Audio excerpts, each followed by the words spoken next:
The July 10th, 2012 meeting of the Monroe County Legislature will now come to order. Will the clerk please call the roll? President Adair? Here. Mr. Ansello? Here. Miss Andrews? Mr. Antelli? Here. Mr. Barker? Here. Mr. Baroth? Here. Miss Boyce? Here. Mr. Colby? Here. Mr. Daniele? Here. Mrs. Draw? Here. Mr. Esposito? Here. Mr. Gamble? Here. Mr. Gamina? Here. Mr. Haney? Here. Mr. Hanna? Here. Mr. Holland? Here. Miss Kaylee? Here. Mr. John Lightfoot? Here. Mr. Willie Lightfoot? Mr. McCann? Here. Mr. Michikay? Mr. O'Brien? Mr. Patterson? Dr. Quattro? Mr. Rocco? Mr. Tucciarello? Mrs. Valerio? Mr. Wilcox? Mr. Yolovich?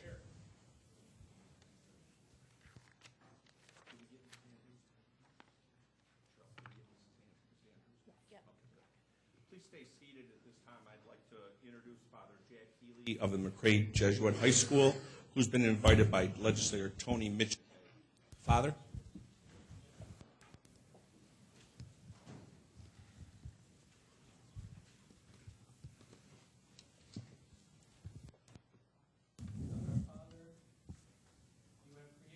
In your image, endowing us with a mind which seeks to know truth and a will meant to choose the good. In what is true and good, we find you, however veiled and mysterious, yet truly present, gently urging and directing us to become, as you intended, your sons and daughters. Despite our weaknesses and failures, and yes, our sins, you never fail to forgive us as you require us to forgive each other and mend the broken relations we cause. Since you have designed our nature to live in society together, you have also entrusted men and women with roles of service and leadership to care for the good of all. On this body of legislators gathered here for that common good, we ask a special grace of enlightenment of mind and sincerity of will. Involved in very human affairs and confronting the challenges and issues of society, may these legislators have their deliberations and decisions informed by your gifts of knowledge, wisdom, prudence, and compassion. In all that they do and decide, may they always have an abiding respect for the life and dignity of all whom they serve. And in serving others, may these legislators come to know you more intimately, the source of all truth and goodness. We make this prayer through Christ our Lord. Amen. Father, I want to give you this and say thank you. Good job. Legislator Carmen Gamino will now lead us in the Pledge of Allegiance. To the flag of the United States of America, and to the republic for which it stands, one nation, under God, indivisible, with liberty and justice for all. You have received a copy of the Journal of Day 7, June 12th, 2012. Without exception, the journal stands approved as submitted. There's a hearing loop in place tonight to assist those who are hearing impaired. Anyone requiring assistance should inquire in the clerk's office. If you have a cellular phone, pager, or other electronic device in your possession, we would request that you silence them for the duration of the meeting, and we thank you for your cooperation. Legislators, the referrals submitted to the legislature for the next committee cycle are in your folders. At this time, it is a great honor of mine to be able to present to you Mark Quinn from the Monroe County Parks Department, who will introduce to you tonight the plant of the month. Thank you. Good evening. The plant of the month up here is a daylily. We have several varieties here. Daylilies have been described as the perfect perennial because they're particularly easy to grow. There's over 35,000 registered varieties. Here's three I cut out of the park just before I came. The flowers can be anywhere from 2 inches to 8 inches. The size of the plants can be anywhere from about 18 inches to about 5 feet. So they fill a very wide variety of niches. They're particularly pest-free, although deer will eat them. So if you're in an area that deer like that, they're maybe not so good. We use them a lot on hillsides and areas we want a good ground cover.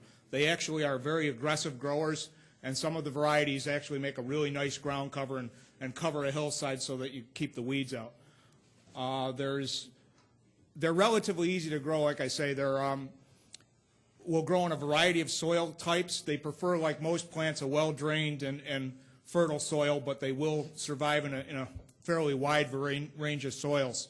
The flowers themselves, they only flower for a day, hence daylilies. So they'll flower either in the evening and go through the next day, or they'll open in the morning and basically die the next evening. But what we find about the flowers is there's a long period of flowering. So an individual plant that's well established may have 200 to 400 flowers. So it'll flower over a period of maybe a week to even 30 or 40 days, depending on the variety. Great plant. We use them as borders. There are some really nice gardens in Highland Park. We have a great variety of them, and I'd recommend them highly for somebody who wants to have a nice summer garden. They can be blooming anywhere from late spring through early fall, depending on the variety, and there's lots of varieties. They need to be divided probably once every 4 or 5 years to keep them flowering good, like a little fertilizer, and again, there's just numerous varieties. The only colors you can't find are there's really no blues, and there's not a true white, but you can find them in almost any other color. The best thing to do to keep them in good shape is actually to cut off the seed heads, the round ones like this, not the flower heads. That's the new flower head there. That's the seed head. So once the flower blooms, if you want to have the best blooms, just keep cutting them off as the bloom progresses. So that's about it. Thank you. Thank you, Mark.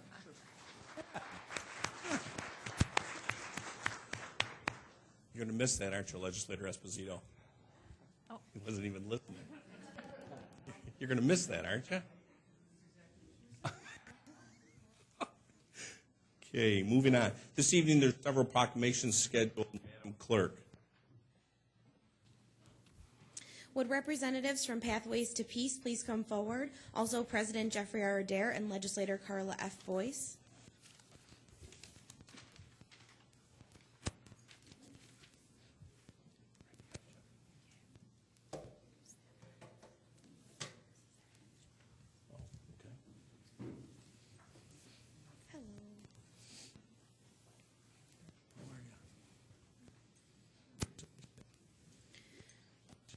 Whereas Pathways to Peace is a dedicated task force committed to providing our youth with nonviolent alternatives in life. Pathways to Peace works with the youth in our community, assisting them to get on track to a better life. And whereas Rochester's Pathways to Peace was created in 1998 to help young adults and teenagers find the education and employment necessary to lead a better and healthier life.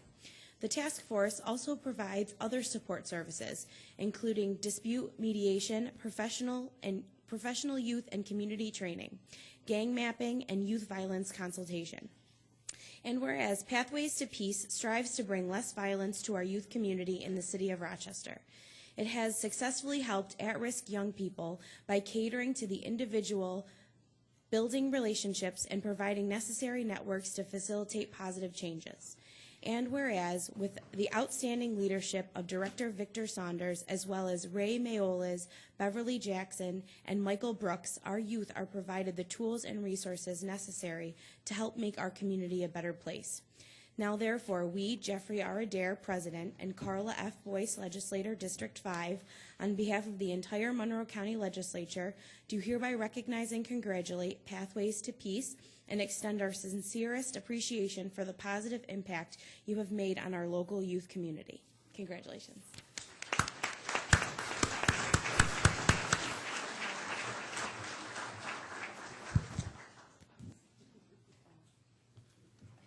Thank you. I'd just like to say from the city of Rochester, Mayor Tom Richards, we are so happy to receive this award from you guys. We've been partners now with the county for the last 15 years. We continue to work diligently with different departments within the county. And our collaborative efforts over time has definitely lent to being able to have a greater impact on the youth of not only the city of Rochester, but also Monroe County. I'd just like to say thank you very much, and we'll continue to fight. Thank you.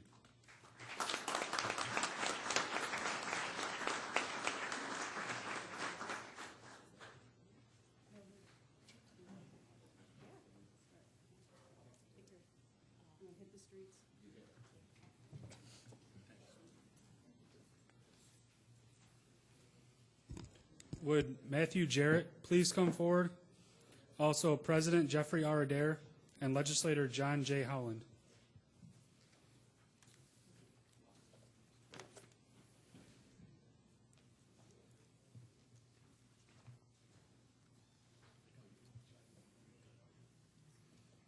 Whereas Matthew Jarrett was born in Rochester and grew up in Scottsville. At age 14, he made the choice to join the Explorers program. Originally, it was just an extracurricular activity to broaden his horizons. He had no intention of considering it as a career path. Needless to say, he grew to love the program and ended up making it his profession. And whereas after 15 years, Matthew is now the chief of the Scottsville Volunteer Ambulance. He is an employee of the Henrietta Ambulance as well. After his years of dedication and service, it's not surprising to see Matthew in his current position. He is devoted, ambitious, and selfless. These are the pillars of an EMT, and Matthew encompasses them with great poise. And whereas for his excellent work providing basic life support to patients in 2011, the Monroe Livingston Regional EMS Council named Matthew EMT of the Year. He was awarded and recognized at the annual STEP, the Study of Trauma and Emergencies Project banquet, at the RIT Inn and Conference Center on March 23, 2012. Matthew is the fourth consecutive EMT from Henrietta to receive the award, adding to the tradition of excellence that our community's EMTs have worked so hard to establish. And whereas this honor is a testament of Matthew's perseverance and dedication to the residents of Henrietta and the surrounding communities. Because of EMTs like himself, we can all rest assured that we will receive the very best emergency medical care should the need ever arise. Now, therefore, we, Jeffrey R. Adair, President, John J. Howland, Legislator District 13, on behalf of the citizens of Monroe County, do hereby recognize and congratulate Matthew Jarrett on being named EMT of the Year by the Monroe Livingston Regional EMS Council. Congratulations.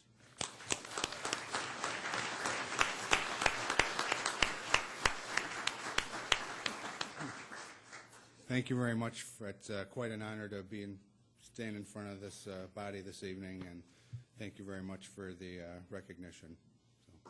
So.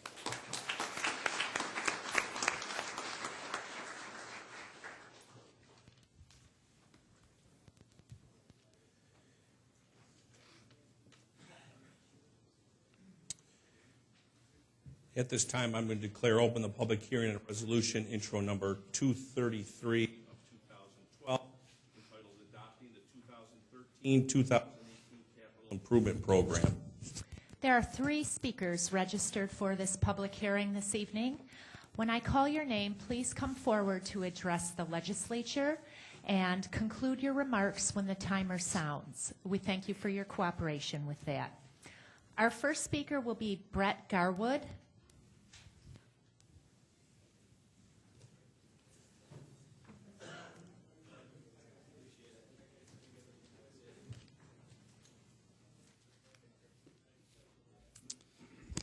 Hello. Good evening. My name is Brett Garwood. I am Director of Business and Housing Development for the City of Rochester's Department of Neighborhood and Business Development. Thank you for the opportunity to address the City of Rochester's concerns regarding the downtown MCC campus item that is on the county's capital improvement program under consideration tonight. Commissioner Carbolata spoke at the committee meeting but unfortunately couldn't be here tonight. I'm here to reiterate what he said to the whole legislature. The City of Rochester believes that the best, most cost-effective, and appropriate place for MCC's downtown campus is at the Sibley Building. We have been working with Wind Development towards the acquisition and redevelopment of this building, which will benefit and complement the work nearby, including the Transit Center and Midtown. The proposed CIP defines the location for MCC at the Kodak site. This does not seem appropriate. It seems that there is time to consider all of the very serious questions surrounding the move to Kodak. First, it's important to note and make sure you know that WIN is very receptive to have MCC at Sibley's. MCC has a new 5-year lease for Sibley's. WIN has made it abundantly clear that the college is welcome to continue operating in Sibley's after the lease expires. In fact, MCC's lease allows for the county to purchase the Sibley's space for MCC. Second, the Kodak site is not really located in the center of our city, but on State Street outside the inner loop. Of our residents attending MCC, many use RGRTA bus services. For many, it is their only means of transportation. Unfortunately, services at the Kodak site is lacking. Despite the county's commitment to a downtown transit center, selecting the Kodak site will minimize its benefits to students attending the city MCC campus. Finally, it seems clear that there is not a full understanding of the cost of locating at MCC's campus at Kodak versus Sibley's. Would the legislature be voting with a full understanding of the finances tonight? Some officials claim that Sibley's site is more expensive than Kodak, but it's the city's belief that the historic tax credits will make the Sibley site less expensive for the college and the county. Before specifying the Kodak site as a location for MCC, we urge you to take a thorough look and compare it to the Sibley building. Thank you very much. Our next speaker will be Karen Morris.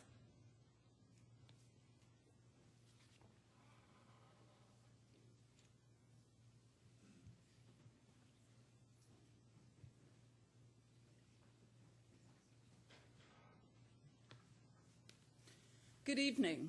I'm Karen Morris, a distinguished professor of business law at Monroe Community College, a title conferred by the Chancellor of SUNY. I have proudly taught at MCC for 32 years. I join you this evening to speak in favor of the Kodak site. We'd probably all agree a structure does not an education make, but it does enhance interactions between students and faculty, and facilitates opportunities to network and make connections, to delve into the intricacies of newly learned concepts, grapple with the issues of the day, including politics and government, and indeed engage proposals on how to change and better our world. All of these are critical components of a higher education experience, and all are augmented when the surroundings are not inhibiting or distracting, but rather conducive to learning, attractive, ample in size, comfortable, secure, inviting. MCC's motto, my marching orders every day for 32 great years teaching at the college, is student success. So when looking at a downtown site, I have to be committed to the path most likely to achieve that goal. I have taught and attended functions at the Sibley Building. I have toured the proposed space at Kodak. As I compare the two, the Kodak site is the superior location for several reasons. The structure is in good condition. There are no pillars, which at Sibley block vision and communication in classrooms, frustrating the learning process. Also, unlike Sibley, space exists to accommodate large audiences, enabling notable speakers to address our students on important issues. There's a great cafeteria and even wide stairwells. The Kodak site offers more than 50% more space, which means the school will have enough room to expand for new programs, maximize workforce development opportunities and offerings, and ensure students have every resource they need to succeed. Please keep the best interests of our students in mind as you vote this evening. Thank you. Our next speaker is Michael Gray, II.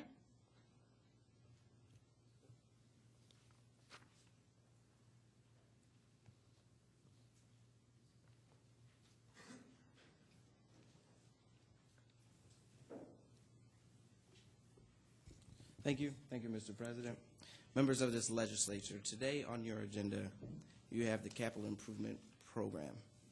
Specifically with this program, MCC, the new downtown campus, or as we know it at home, as I call it my home, the Damon City campus. I would like to go on record on behalf of 18,000 students from the Brighton campus, myself and the Student Association Senate, saying that we are in favor of this program. For over 50 years, MCC has created a tradition of excellence. In the early 1990s, we expanded that excellence all the way down to the downtown campus, expanding to our student population growth and development. Now, I'm sure you all know the story of that's why we're here today. Moving forward and allowing this expansion and opportunity to grow, to hold more classes for students, our students, to tap into an area that our different locations just may miss. Now, our MCC students, 6 out of every high school, 10 graduates, will attend MCC. Out of those 6 out of 10, they will return back to Rochester, giving back to the community that you swore to serve. These students are losing hope because they feel that Rochester can't and won't come back. With this, downtown, we can show not only our community members but our students that Rochester is coming back, and if they invest in their education, they can, and this community can, move forward. In closing, this topic is called a program, but I would actually ask you to consider it as an investment, because as all investments, there may be some cons to it, but the yield on this investment is far greater than the cost today. Thank you, Mr. President. Thank you, legislators. Thank you. There are no other registered speakers for this hearing. I now declare this public hearing closed and reconvene the July 10th, 2012 meeting of the Monroe County Legislature. At this time, there are no formal reports scheduled for this evening. We will now hold the public forum. We have several people registered to address the legislature. Mrs. Rozzi. Please come forward and be prepared to address the legislature when your name is called. Each speaker will have 2 minutes, and we ask that you conclude your remarks when the timer sounds. And once again, we thank you for your cooperation. Our first speaker will be Sister Grace Miller.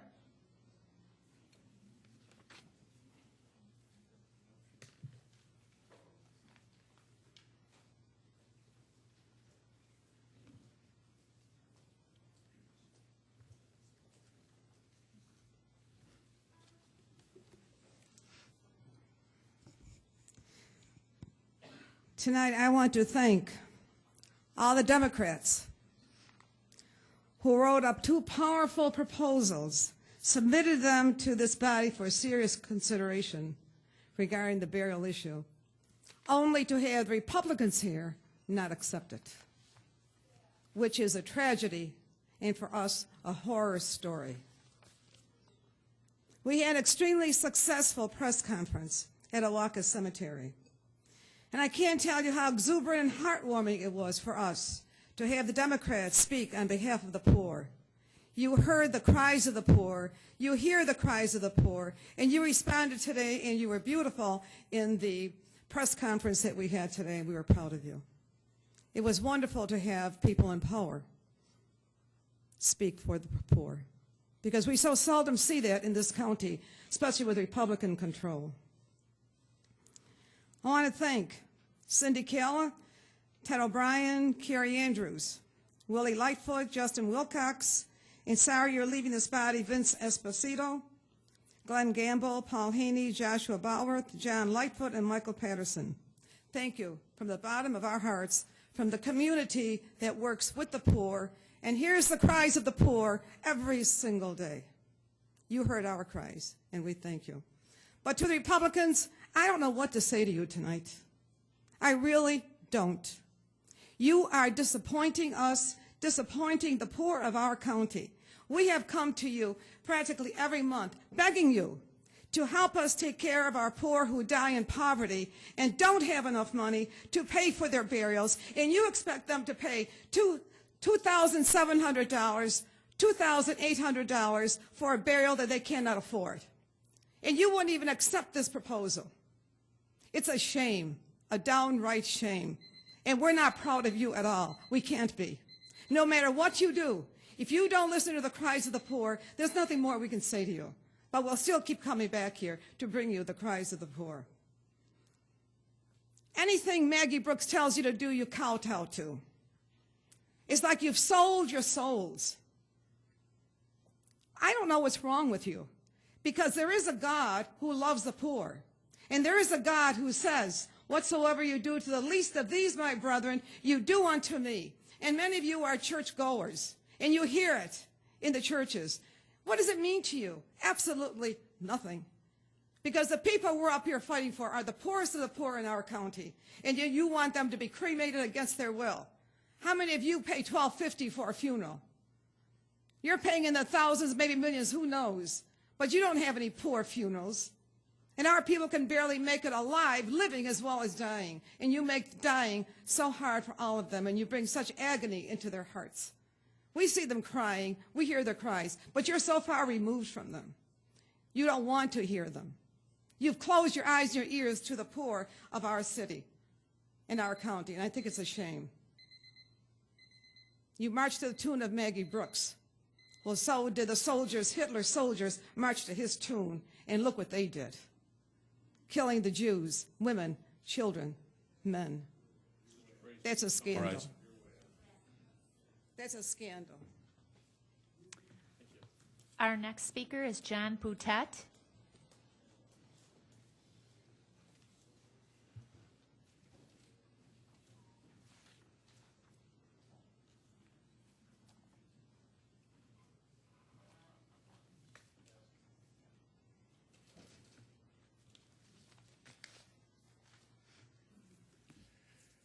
Hello, my name is John Boutet. I'm co-chair of the Southwest Common Council Communications Committee, and we've been looking at the feasibility of setting up a public Wi-Fi trial area in the Southwest Quadrant.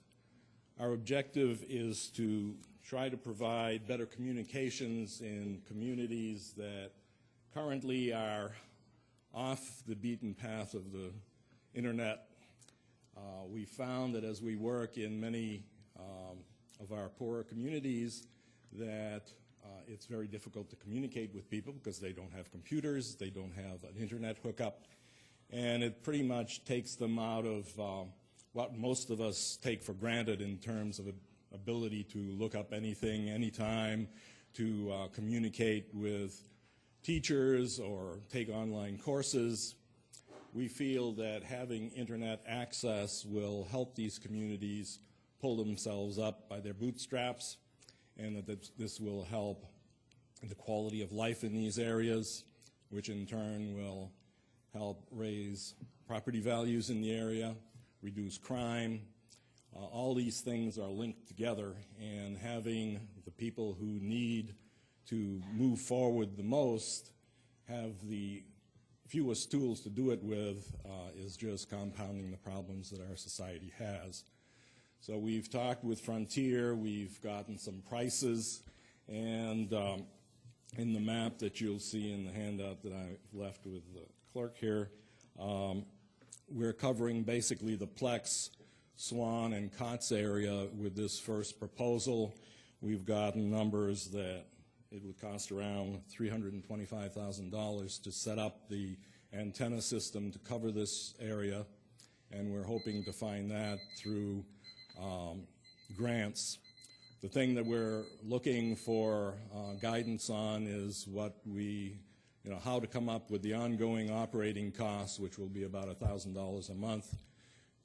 This covers the help desk and the broadband service. So we're looking for any guidance you can give us in where to look for this, or if there are some options to have some smaller pilot programs, because we'd like to follow this for a 5-year period to see what impact it has on the community and whether indeed it does help the community thrive. Anything that you can give to us in terms of guidance, we'll appreciate. And if you want to keep track of what we're doing, location19.org is a website that gives you, there's a group there called the Southwest Communications Committee, and we are posting all our minutes there, so they're there for everyone to see. Thank you. Our next speaker is Joan Roby Davison.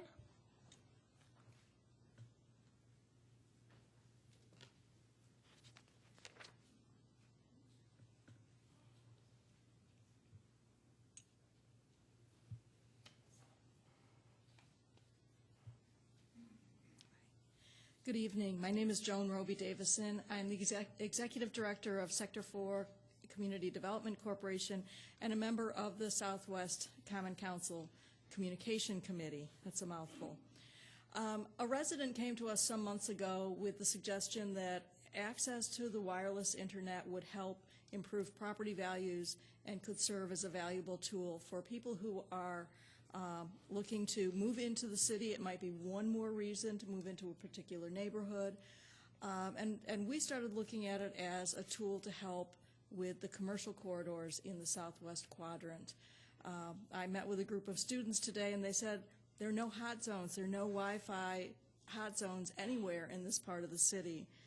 And you cannot apply for a job as a Walmart greeter without doing it online. So access to the internet is really important to help with the residents who wish to seek jobs. We can get, I believe, the infrastructure through a variety of grants. And the challenge is finding partnerships, whether that be with the University of Rochester or with another institution that would like to partner in terms of education, to look at ways to handle ongoing costs and to link to other educational opportunities that might be required. This would be a tool to help stabilize and redevelop and revitalize neighborhoods, some of which have greater than 50% poverty rates, and that I believe we can do in a reasonable manner. Bricks and mortar are easy, ongoing operating costs are not, and that is one of the challenges that we have, and the reason why we have not applied yet for any grants. I can't apply for the equipment if I can't then operate it. That's very irresponsible, not to mention frustrating for people that would like to link in. I would ask that you keep this on your radar as we move forward with this pilot in the southwest quadrant, and we will likely be coming back for further conversations. Thank you. Our next speaker is Shaquan Woods.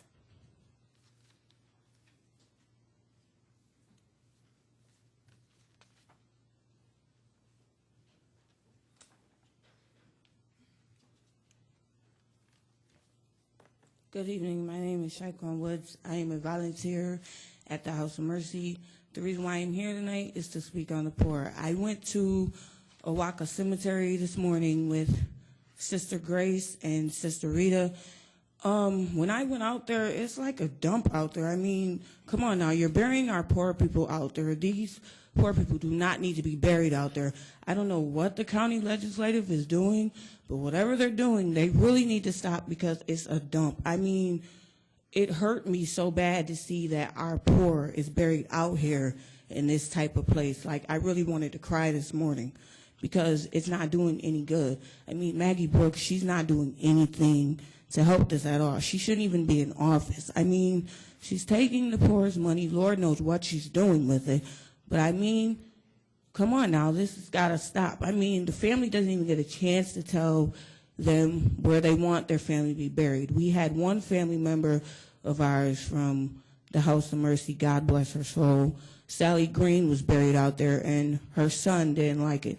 They had to bring her body back up. She wasn't even embalmed. They just put her in the ground at Owaka. They had to bring her back up. They had to embalm her, and now she's buried out at Mount Hope Cemetery. But like I'm saying, this is really got to stop. This is not a place for the poor to be buried. And if I were you, and if anybody else who loves their family, they need to speak on this. I mean, you need to really find a place that you want your family member to be buried, because this is not the right type of place for it to be buried, for them to be buried at all. I mean, there's beer cans on the thing out there at Owaka. Owaka is not a place for these people to be buried at all. It just hurts my heart to see them buried out here like this. And then there's an open grave out there with a box in it that looks like somebody's been, you know what. Thank you. Our next speaker is Eleanor Coleman.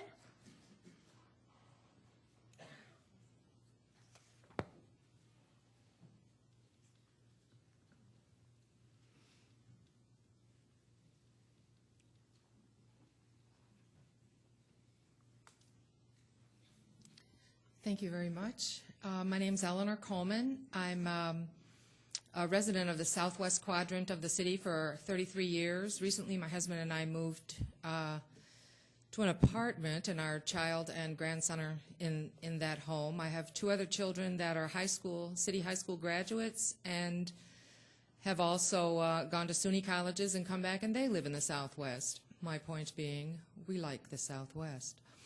The Southwest Common Council, I wanted to talk about the established connectivity that's already in the Southwest. The Southwest Common Council is leaders from all around the neighborhoods. They've been there for over 13 years that come together to talk about the state of the Southwest, what we'd like to see different, to do strategic planning for the Southwest. We have the Southwest Community Roundtable. That's agencies and community members that come together regarding the holistic health of the community. There's over 285 folks on that email distribution list. And the principal that actually facilitated it a year ago came back from retirement just to facilitate this group. The point I'm making is that there's already an existing infrastructure of people that are very interested in communication. I'm also a co-chair of the Southwest Common Council Communications Committee, and we hear the requests for connectivity in the city. And what we'd like to do is for you to, as we work towards this, is to be aware that there's already an area in the city that is working really hard. We like to call ourselves turf busters, is working really hard to ensure that everyone has access to information in the community. We're working with 12 youth that Joan referenced earlier. They're going to be interviewing business corridors with iPads. It would be really nice to have internet access as they do that.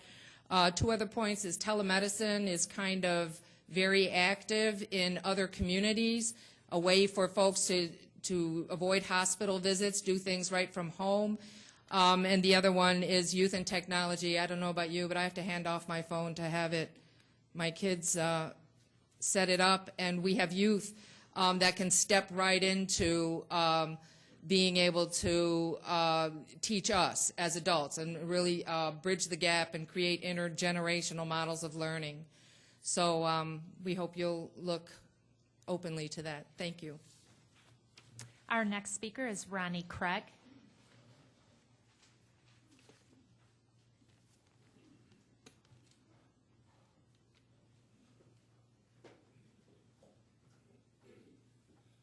Good afternoon, people. I went out to that cemetery today. I'm not from this part of the county. I'm from Erie County. I'm from Buffalo, New York. We would not do this to our homeless. When I was 17 years old, my brother's girlfriend was killed. They called it the worst murder in Buffalo. She was on SSI. She got a regular burial, went to his funeral, had her own. Went to a church, had her services there, and then had a regular funeral. She's laying right now at the Our Lady Victory Funeral Home. I don't know what this county's doing. You shouldn't treat your people like this. Could be your friends when you were from school and that. It is really bad. I went to the place today. It's no cemetery. I looked to the left. There's big tombstones and everything. I looked to the right. There ain't crap there. Got little stones. It really shocks me. There's a couple spots where they have little blue things in the ground. No name, nothing. And I hear that the place is a lot more bodies in there. There's no markers there. What are you guys doing? I'm homeless.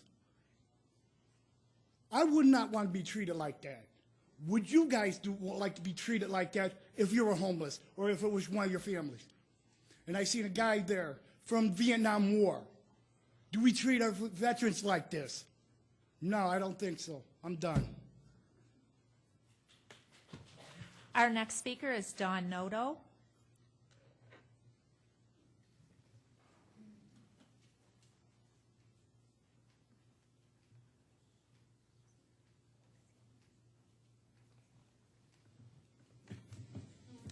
Hi, my name's Dawn Noto. I live on Madison Street in the Susan B. Anthony neighborhood. I'm the president of the Neighborhood Association, and I'm the co-chair of the Southwest Common Council, and I work. I am here today to promote the installation of a free Wi-Fi access point within the Susan B. Anthony neighborhood. It's a nationally registered historic place in the city of Rochester. This would serve as a pilot program for further expansion of the Wi-Fi program throughout the Southwest community. The Susan B. Anthony neighborhood greets 10,000 visitors every year. They come here specifically to tour the Susan B. Anthony house. She spent 40 of her most productive years on that street fighting for women's suffrage. After they tour the house, they go down to the park, Susan B. Anthony Square Park. That's where the sculptures of Susan B. Anthony and Frederick Douglass sit. And they visit, they take their pictures, and then they leave. They're in our neighborhood about an hour and a half total. We would like to expand that stay for our visitors. On top of that, our neighbors get involved. The neighborhood is surrounded by this park, and it's beautiful. And the neighbors interact with the tourists when they visit. We could have a Wi-Fi access point would allow us to expand on our programs to connect our neighbors and our tourists so that we can expand our heritage tourism opportunities. You've probably heard about the recent development, $20 million on West Main Street and around the area. This development is restoring commercial buildings from the 19th century, building new homes and apartments for people, and introducing a new cafe onto West Main Street. That location where that cafe is where Susan B. Anthony illegally voted in 1872. That land now is a city easement, and a monument is being planned for that site. Currently, a vote box sits on that site, a bronze vote box, with a historic marker and pillars to commemorate the site. We can expand upon that site for our city and our tourism potential with a Wi-Fi spot in this neighborhood. To bring it to our park, to our commercial corridors, will allow our businesses to grow as well. They struggle in these corridors along our city. Cars go by very fast.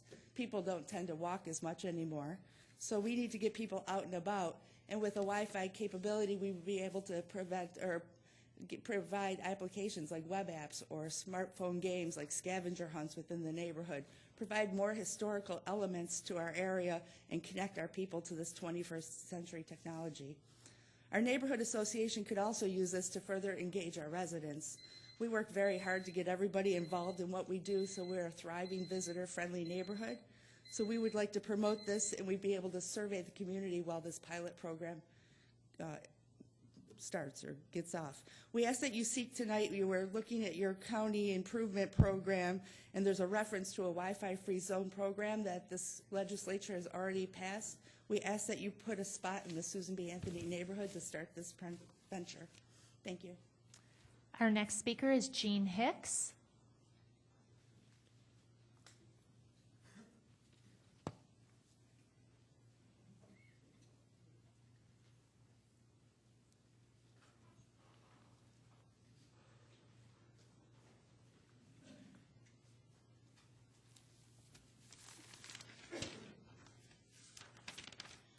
Good evening. I'm Forrest Trolley with Orchard Earth and Pipe, speaking for Jean Hicks. Thank you for the opportunity to speak here tonight. I'm here to speak about the Monroe County Multi-Agency Green Fueling Stations Project. We have several concerns that we feel need to be brought to the Monroe County Legislature's attention. The first item is Orchard Earth and Pipe was the low bidder on the base bid for the Green Fueling Stations Project. It's been brought to our attention that the project will be awarded to Paragon Environmental. Item 2, the project is in the city of Rochester. It is our understanding that the city of Rochester has received several millions in funding to build this project. The city has an ordinance requiring an apprentice training program in order to perform work on city projects that exceed $250,000. Orchard has a program in place and meets all the requirements the city requires. However, we're being told that the city is the lead agency and the city ordinance doesn't apply. Still, the federal and state requires apprentice training to be met by all contractors. Paragon Environmental doesn't have a training program, and we would like to know how they are going to meet these requirements set forth in the specifications. Department of Labor in Albany, locally in Rochester, along with the City of Rochester and their engineering department, have all told us that the requirements can't be met without a training program in place prior to the bid. Another item is Paragon Environmental in 2009 pleaded guilty to felonies in federal court for violations for illegal removing asbestos and falsifying lab reports. They were fined $160,000. Please keep in mind a large portion of this project is handling and removal of contaminated soil. In summation, no waivers should be provided to contractors who don't have current valid apprenticeship agreements appropriate to the scope of work and nature of the work to be performed under contract, registered with the New York State Commissioner of Labor. Failure to document such agreements deem the contractor non-responsive, not qualified, and contractors should be disqualified from consideration. Thank you. Our next speaker is Chris Eades.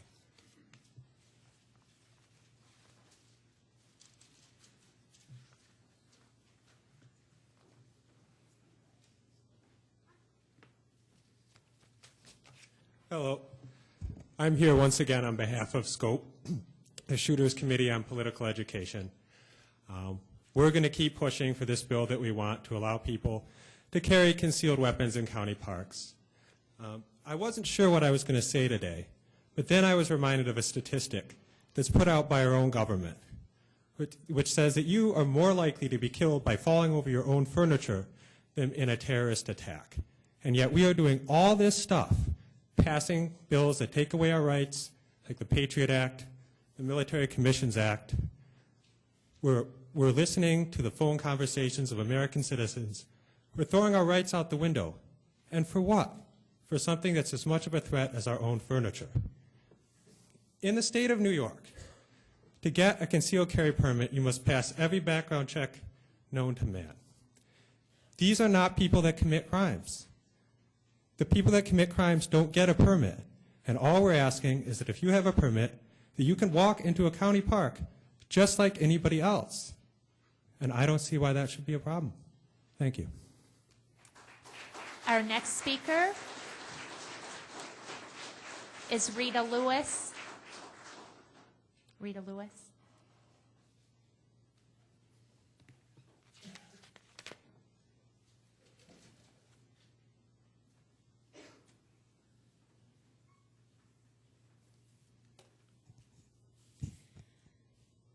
Today there was an important press conference at Owatka Cemetery.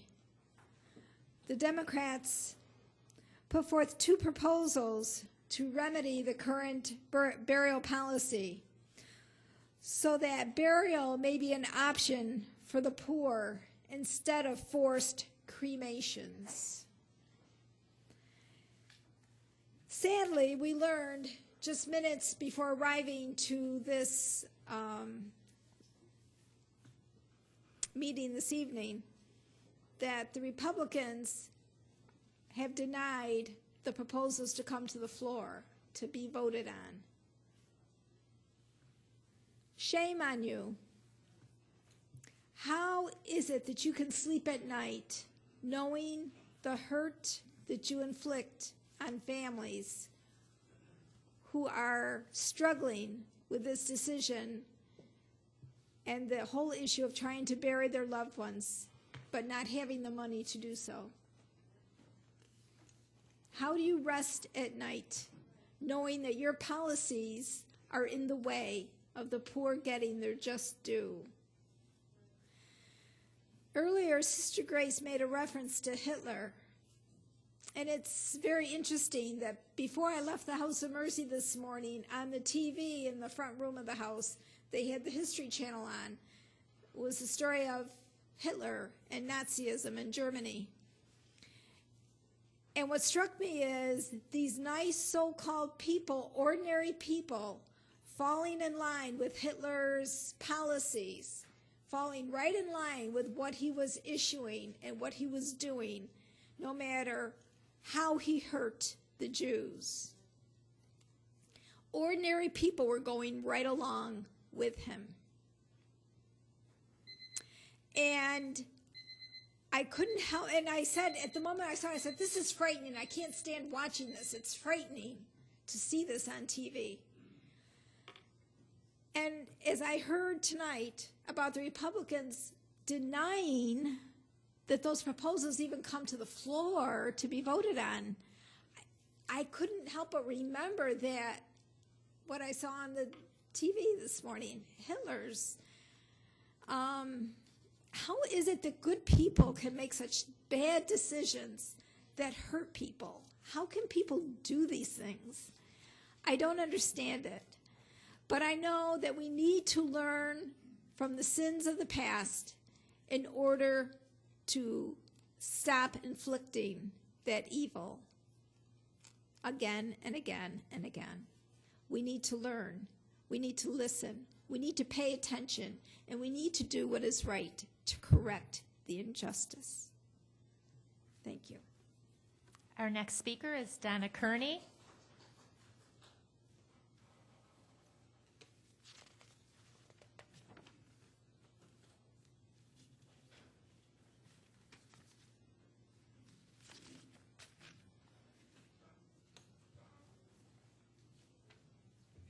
Hi, forgive me if I'm scared to death, because if I faint, I'll wake up in a minute or so. I don't like public speaking, but I have a pistol, and it's legal, and I walk in parks sometimes, in Mendon Ponds Park, and I've had lots of things, crazy people pop out at me, and I had to use my head real quick. This is before I had a legal pistol. And I'm also an active pro-lifer, and I respect life from conception till natural death. And yet, if my life were threatened, or someone that I was with, and someone was gonna strangle me or kill me and hurt somebody next to me, I would have the right to defend myself. And if that means shooting them, I would do it. God bless you. And I take life seriously too. And or if someone broke into my house, I would feel that I could defend myself too. And I wouldn't want to hurt anybody, but damn, I would if I had to, because I want to live. So, anywho, when I go hiking alone, I live out near Chilai. I carry my pistol in parks, because if somebody tried to hurt me that had an illegal pistol or a knife or something like that, you know, I would defend myself. And I know I'm not supposed to carry it, but I do anyway. But I'm usually a law-abiding citizen and try to follow the speed limit usually. And also, I would ask you to please consider that, and I'd really appreciate it. And I could be somebody's aunt sitting over there, or I could be your mom or your sister-in-law or somebody that you care about and love. And if something happened to someone that you cared about, because they couldn't defend themselves, then you would feel bad. So you'd want your mother or somebody to be able to defend themselves. So anyway, thank you for listening to me. I appreciate it. Our next speaker is Don Drexler. Don Drexler.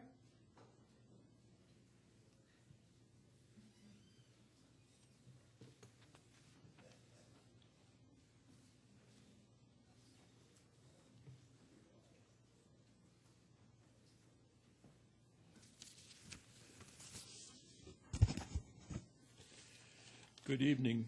Thank you for the opportunity to talk to the legislators tonight about the allowing the pistol permit holders to carry, conceal in Monroe County parks. I'd like to give you a little background on my activity for the last many years. I've been retired 17 years from Xerox. I held various positions, including reliability manager and program. Also, I created the launch profile system for Xerox, which tracked parts internationally for cost and delivery. I've been a member of the Rochester Rifle Club for 65 years. Currently, we have 1,400 members, 600 spouse, plus juniors. I'm currently the executive officer, and a while back as president, I earned for the club the NRA President's Award, the Most Improved Program for Junior Programs, and then the following year, again the President's Award, and then the NRA Outstanding Club Award in the United States. I was flown to Salt Lake City for the annual dinner. This is the NRA dinner, and to receive that award. I believe in developing responsibility, educating individuals, promoting safety. These are my primary goals. Many years ago, I had an agreement with DEC Region 8 Sportsman Center for teaching safety. We have now 10 volunteer instructors that teach safety. Since 1949, we have taught over 40,000 individuals. I believe that my background is a lot more to it, and I don't want to get into a lot of what my background is, but I live just north of Highland Park. I almost became a victim. 2 culprits decided to mug me at my home. Advancing, I drew my licensed firearm. To their surprise, they left in a very hurry. About 3 days later, I heard a person was beaten on South Clinton Avenue. I felt bad that I stopped them once. These were the same people. I could not help that person. I didn't know about it. In California, the California Rifle and Pistol Association has a small stamp with about 15 people showed on it. And I was looking for that stamp today, and I could not find it. But basically it said, if one person is armed, it is unlikely they will be harmed if the person knows. A few weeks ago, I read the Democrat and Chronicle. Robberies on the rise. My grandfather, 100 years ago, did work in one of the parts. I would like to take my grandchildren there and show them what he accomplished then, but it's out of the question that I would do this in the environment today. Please rescind the law and allow pistol permit holders to conceal carry in Monroe County parks. Thank you very much for hearing me. Our next speaker is Mark Waterstreet. Mark Waterstreet.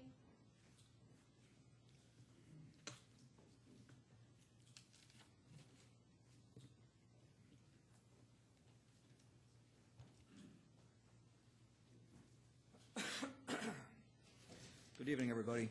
My name is Mark Waterstreet, and I grew up in Albion on a farm. I live in Spencerport now, and I have been a federally licensed pilot for 33 years and an airline pilot for almost that long.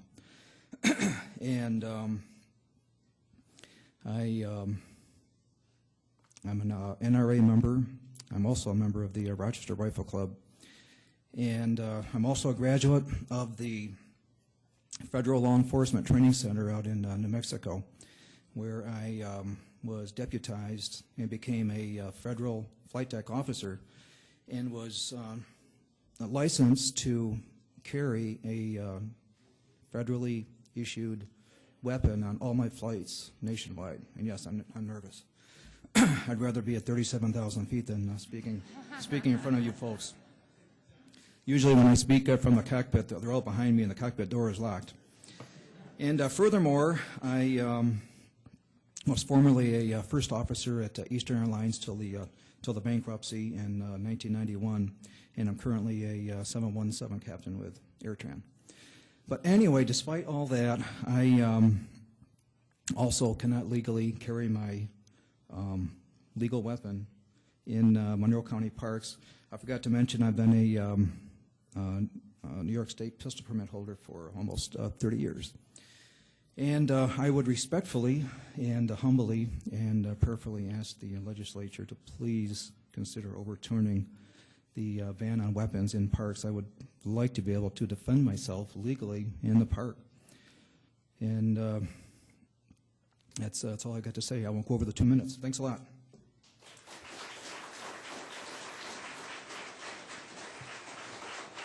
Our next speaker is Brian Benton.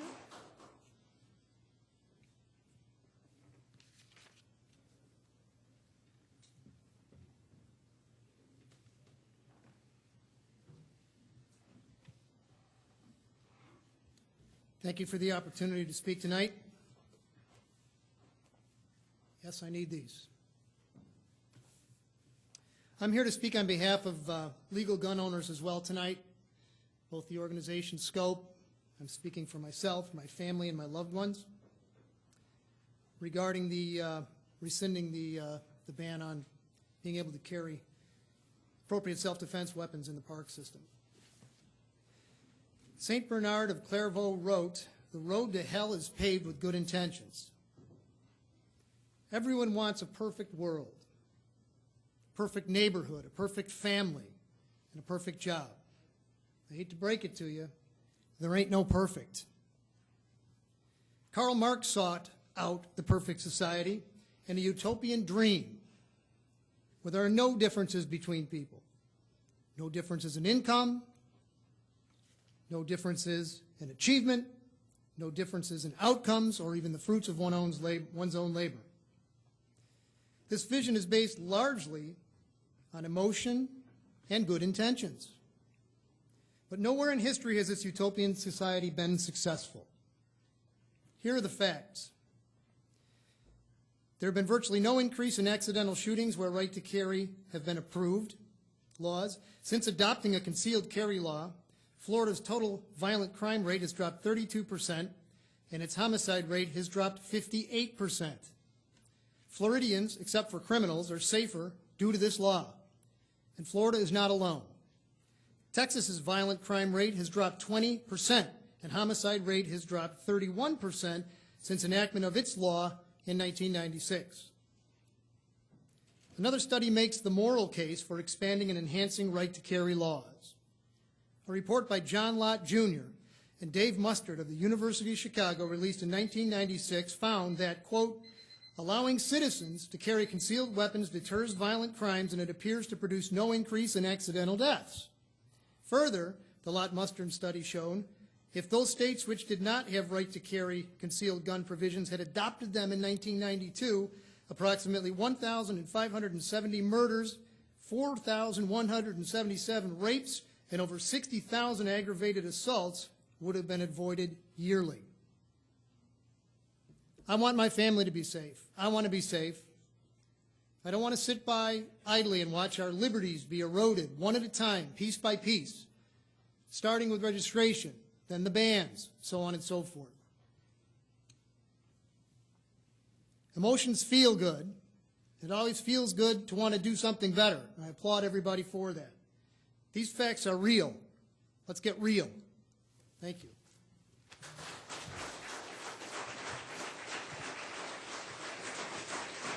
Our last two speakers are Jacqueline and John Wensick.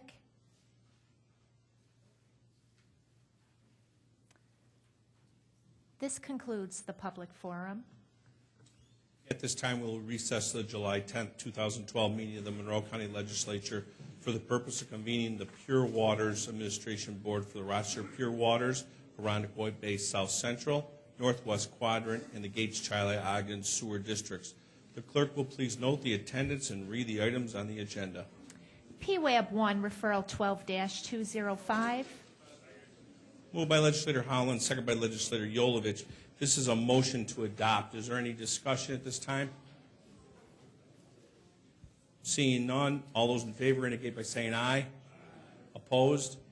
The item carries. Next item. PWAB 2, referral 12-205. Moved by Legislator Holland, second by Legislator Yolovich. Is there any discussion at this time? Seeing none, all those in favor indicate by saying aye. Opposed? The item carries. PWAB 3, referral 12-205. Moved by Legislator Holland, second by Legislator Yolovich. Is there any discussion at this time?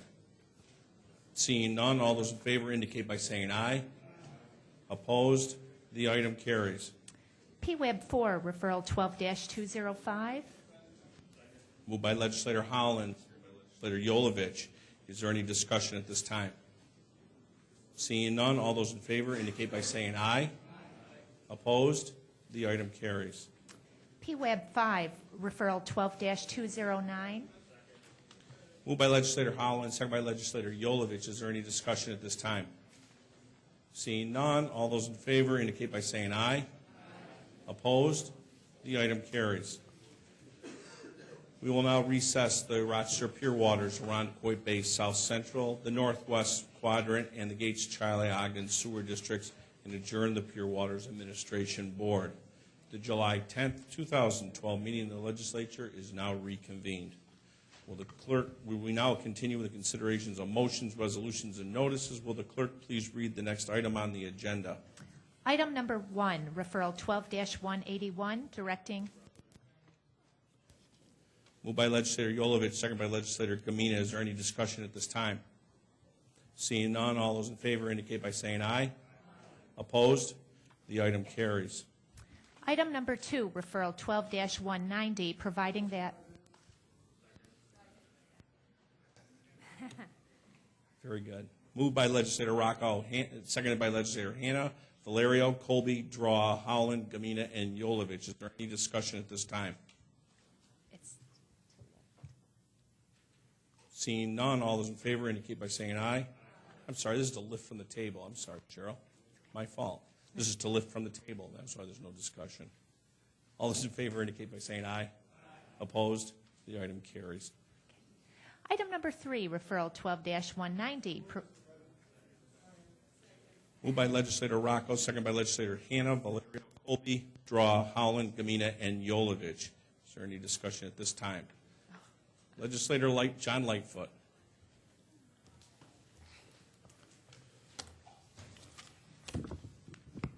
If I may, Mr. President, I would like to amend the 2013 to 2018 CIP by inserting the following new project.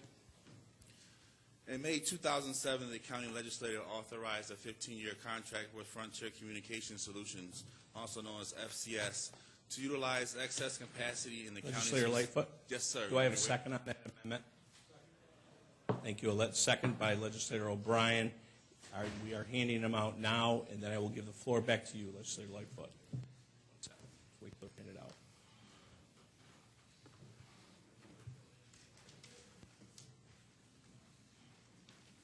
Thank you. Legislator Lightfoot, you can now speak to your amendment. You'd like me to speak to the amendment? Because okay. Mr. President, it is with great pleasure to make a case tonight in behalf of those who spoke in favor for the free Wi-Fi in the Southwest City.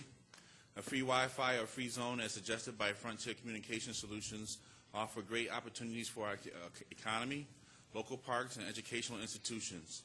By providing free wireless zones in the Southwest, we will be able to offer an alternative to low-income residents to empower themselves, exercise their freedoms, and expand their opportunities. This, in return, will reduce the number of clients dependent on our Human Service Department, and by providing greater access to jobs, educational opportunities, and creating an overall healthy lifestyle alternative in our community. Through you, Mr. President, to the legislative body, Mr. T. Walker titled "The Invisible Underclass" from the Independent News article states, "People should have a right to access knowledge. The internet facilitates that. So if you restrict people's access to the internet, you restrict their access to knowledge." Mr. President, to the legislator, me and my constituents are not able to afford internet access. In a community where there is high poverty, internet is not viewed as an immediate need. However, Mr. President, we all know that access to the internet creates opportunities and facilitates healthier lifestyles and stimulates job opportunities in the ever-growing globalized world. The Independent also states that the aforementioned BBC survey suggested almost 4 in 5 people believe internet access has also brought them greater freedom. I suggest to you that the digital divide continues to exist. The Orange County Register, written by C. Perks in 2002, titled "Crossing the Digital Divide" in Santa Ana network, aims to help more low-income and less educated residents become internet savvy. Mr. President, through you to the legislation, I suggest that is what the Frontier Communication Solutions Agreement was supposed to provide when they utilized the country's infrastructure to attach its nodes. However, Mr. President, it appears that in the 25th District, was not worthy for such privileges, for we have not seen any such services. And by denying the 25th District such opportunities, I'm compelled to hold the administration accountable for the FCS agreement, and we are asking now, where are our nodes and where are our free zones? Mr. President, through you to this legislative body, I suggest that the proposed location of MCC into the 25th District, I see a great opportunity to advance the 25th District into the 21st century by providing these free zones that were promised in the FCS agreement. Another possibility, Mr. President, is to provide these free internet zones in our local parks and tourist locations. Specifically in the Southwest, it would be Genesee Valley Park and Susan B. Anthony District. The Capital Gazette in Annapolis, Maryland writes, Nortel will supply the equipment for the expansion of the network, including access points and infrastructure, along with technical expertise and national marketing. Something similar to the agreement with Frontier Communication Solutions. Other cities have already paved the way. Cities like Atlanta, Seattle, Miami, Indianapolis, and Texas, who see the service as an economic development incentive, not funded by taxpayers, but by sponsors and advertisers. Finally, Mr. President, to this legislature, I would suggest to you that there is a battery of cities in America and abroad who are using free Wi-Fi as an incentive in their parks. Qatar Public Park has free internet access. In 2006, the Middle East Company News wrote, mainly targeting tourists, citizens, students, and families, iParks will play a significant role in promoting tourism, empowering citizens, improving public service, and fostering economic development. Others include Battery Park, Bryant Park in Manhattan, and Central Park, as reported by the New York Times. In conclusion, Mr. President, to this honorable legislative body and our quixotic administrative team, I suggest that free Wi-Fi will increase productivity for our municipal employees. Many municipality workers are in need of access to database information, including sewer records, real property information, and call histories from the field. I am aware of such dialogues over the years, and as a former field worker, I suggest that we can advance these conversations into completion, just as Corpus Christi in Texas has done. So finally, Mr. President, a free Wi-Fi free zone, as suggested by Frontier Communication Solutions, offer great opportunities for our economy, local parks, and additional educational institutions. By providing free wireless zones in the Southwest, we will be able to offer an alternative to low-income residents to empower themselves, exercise their freedoms, and expand their opportunities. I believe that this will reduce the number of clients dependent on our Human Service Department by providing greater access to jobs, educational opportunities, and creating an overall healthy lifestyle alternative in our community. I humbly ask that this legislation body and this administrative team help us hold Frontier Communication Solutions accountable for their agreement and look for greater opportunities to expand our Wi-Fi access in the Southwest and throughout Monroe County. With that being said, I make a motion to amend the 2013-2008 CIP. Okay, thank you. Is there any other discussion at this time? Legislator Colby. Through you, Mr. President, I guess more of a statement. I would, I think I could probably maybe even look at supporting something like this down the road, but bringing it up at the last minute when sitting on the county planning, it's never been brought up in front of the county planning board. We've had 3 public hearings on this plan, and not at the city of Rochester, or where the other 2 went out in Chili and the other one over on the east side. Nobody ever brought up this issue to us. And so I wish we had had an opportunity to fully look at this and not just bring it up at the last minute. And so that's why I cannot support an amendment like this.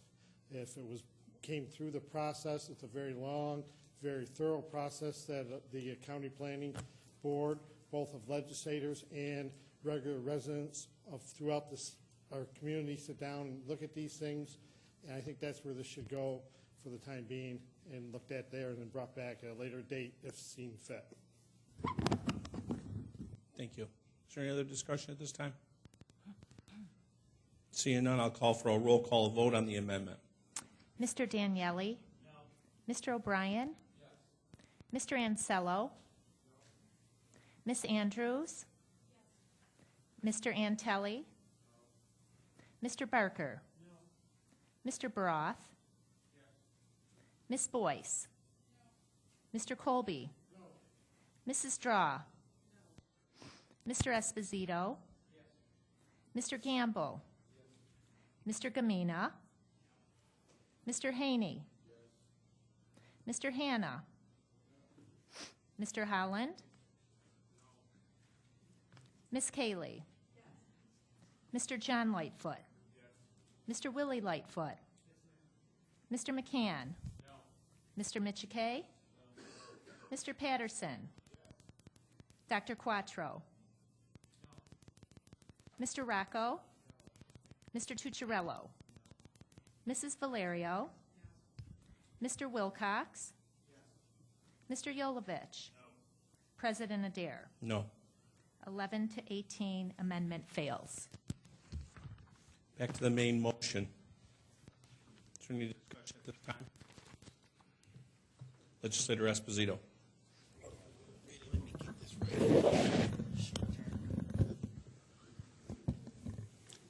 Thank you, Mr. President. I would like to start by commending the administration and the Planning Board and everyone that's involved in putting together our annual CIP. It is an exhaustive process and is always done professionally, and I'd like to thank them for that work. I rise to pick up the discussion from the one we had at the Planning and Economic Development Committee meeting a couple months ago about one of, if not the largest and potentially most important projects that's in this year's CIP, and that is the MCC downtown campus. I'd like to state clearly, as I think I speak for many people in this body, that I unequivocally support the idea of a new downtown campus for the Monroe Community College. It is a badly needed project given what everyone considers a temporary campus that has been in existence for almost 20 years now, and we're happy to see it in the plan and funded with state dollars and county dollars alike.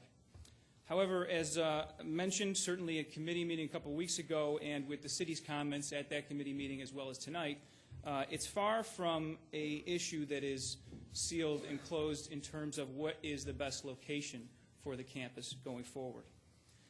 There are lots of questions about the site that was selected by the MCC trustees back in December.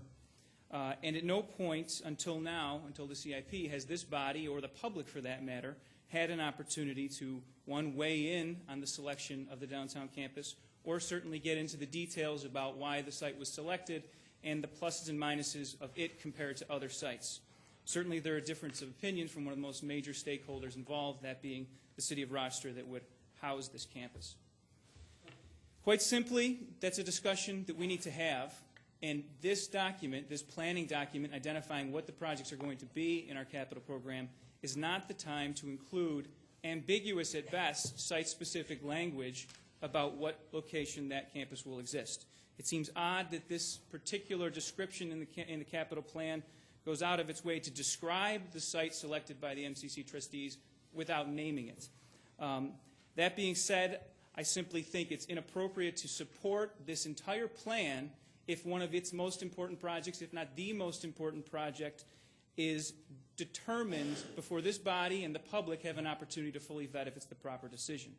So as I did at committee, I would like to move an amendment to simply remove the site-specific language from the capital plan so that the downtown campus can be included in our program, can be funded, and can be moved forward, but have a more exhaustive discussion about where that site should be rather than just having it sort of shoehorned into a planning document at an inappropriate time without that public discussion. So, Mr. President, I would like to make an amendment and move that the 2013 Capital Improvement Plan be amended. I will read it as it's being passed out.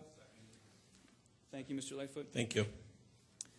I'd amend the following on page 13 related to the MCC downtown campus to remove all of the description language and replace it with simply, the downtown campus is a project vital to the economic development of our region. This project will provide the college with an updated campus to more adequately serve the growing needs of students. Thank you very much, Mr. President. And I just encourage you to realized that this would not stop us from moving forward with this process, but rather give us the proper opportunity to delve into the details of what is something that's very important and needed for our community and will be for a very long period of time. Thank you. Thank you. Is there any other discussion at this time? Legislator O'Brien. Thank you, Mr. President. Just with respect to the amendment, I would like to emphasize some of the points that Mr. Esposito said about what this amendment will do would allow us to proceed on a capital improvement program that I think we all believe is good, but which we can't support if we haven't been able to have the kind of legislative debate that we should have with respect to the appropriate siting of the MCC campus. And since we haven't had an opportunity to yet do that, this is an appropriate curative that allows us to proceed in a bipartisan way, approving the capital improvement program, and leave the question of siting for a time that would be appropriate, and we can fully vet and have legislative debate about what site is appropriate. Thank you. Thank you. Is there any other discussion at this time? Seeing none, I'll call for a roll call vote. Please note that Legislator Quattro is off the floor. Mr. Daniele? No. Mr. O'Brien? Yes. Mr. Ansello? No. Ms. Andrews? Yes. Mr. Antelli? No. Mr. Barker? No. Mr. Broth? Yes. Ms. Boyce? Mr. Colby? No. Mrs. Draw? Mr. Esposito? Yes. Mr. Gamble? Yes. Mr. Gamina? Mr. Haney? Yes. Mr. Hanna? No. Mr. Holland? No. Ms. Kaylee? Yes. Mr. John Lightfoot? Yes. Mr. Willie Lightfoot? Yes. Mr. McCann? No. Mr. Michike? No. Mr. Patterson? Yes. Dr. Quattro? No. Mr. Rocco? No. Mr. Tucciarello? No. Mrs. Valerio? No. Mr. Wilcox? Yes. Mr. Yolovich? No. President Adair? No. Please 11. note that Legislator Quattro made it back into the chambers in time to vote. 11 to 18, amendment fails. Back to the main motion. Is there any discussion? Legislator Haney.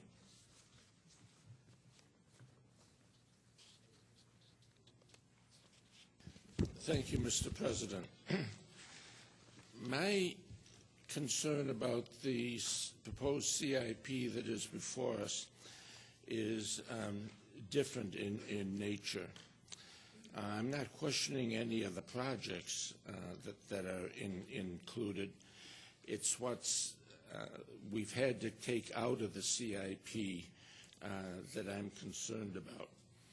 In putting together the CIP and in the process of inserting the $32,500,000 appropriation as the county's share of the downtown campus for MCC, the framers of the document were forced to make some very difficult decisions because an important, as you all know, a very important part of the CIP is the analysis of what the implications of the CIP are on future debt service, which means on future property tax levels. By inserting the $32,500,000 as new expenditures for the downtown campus, in order to maintain basically flat debt service and therefore maintain basically flat tax levies for debt service, the framers of the document were forced to make significant reductions and postponements and eliminations in virtually every other part of the CIP. I am most concerned, Mr. President, about the reductions and cuts that were being proposed in the document for parks projects and for highway and bridge projects. And at committee meetings, I distributed a list of the numerous cuts that are being made in these areas. But just for example, Mr. President, in the parks area, if you compare this document to last year's CIP, we're reducing the appropriation for Powder Mill Park improvements in 2013 by 23%. We're reducing the appropriation for Mendon Park improvements in 2014 by 20%. We're reducing the money for Churchville Park improvements in 2015 and 16 by 21%. We're reducing the money for Seneca Park improvements in 2015 and 16 by 20%. In the Highland Park improvements in 2016 and 17 by 20%. And the Northampton Park improvements in 2017 by 46%.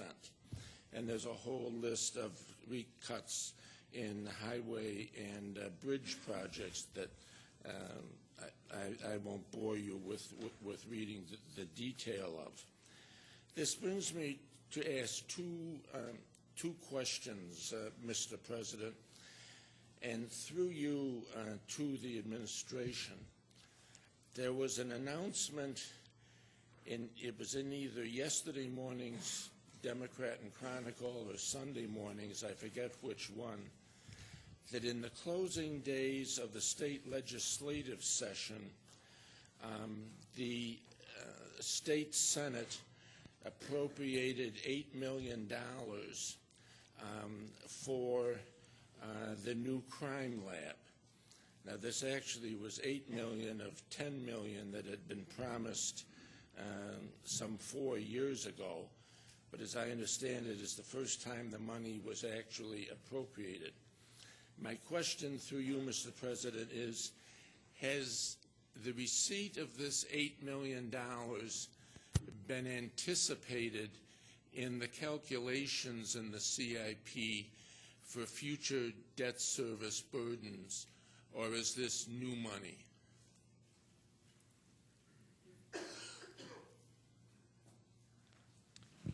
Through the President, it would be new money for the county's debt service. Okay. My second question, Mr. President, is that for most of the projects in the CIP, there's a useful calculation that shows future annual debt service, and then in those cases where appropriate, there's an offset for savings that will be derived from the project.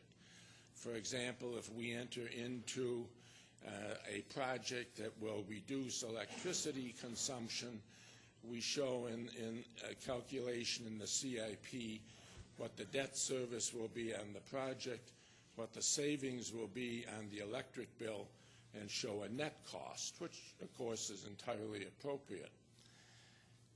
There is no such calculation made for the MCC downtown campus.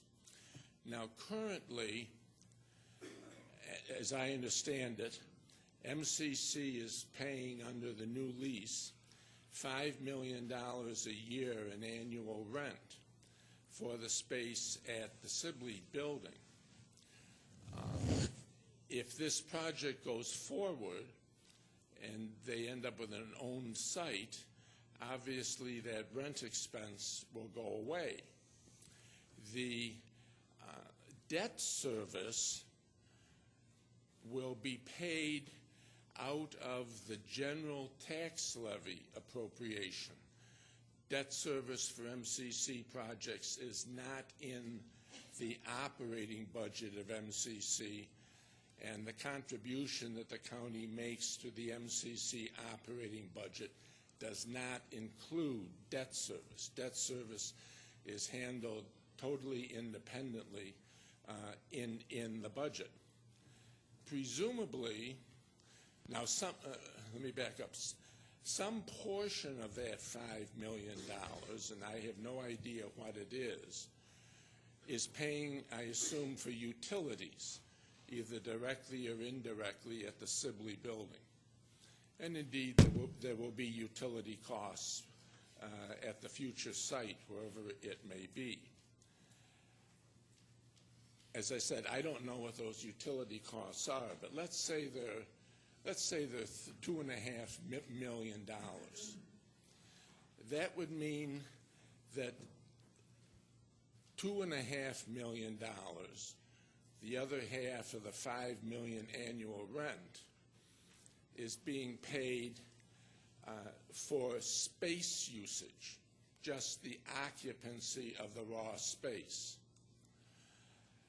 That will disappear when they leave the Sibley building and go into owned space.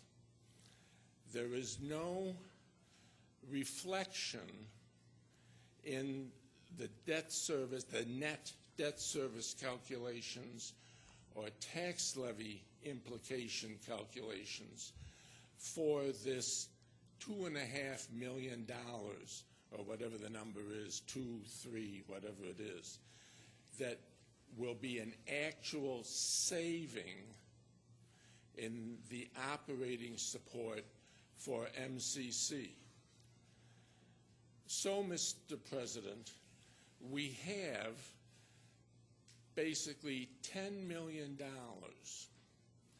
$8 million from the new money that we're going to receive from the state of New York via the actions by the state Senate for debt service on the crime lab, and whatever it is, $2.5, $3 million, which will be an annually recurring saving by not having to pay space costs for rental space. My point, Mr. President, is that I don't believe that we need to be cutting the parks projects and the highway and bridge projects by as much as we are cutting them.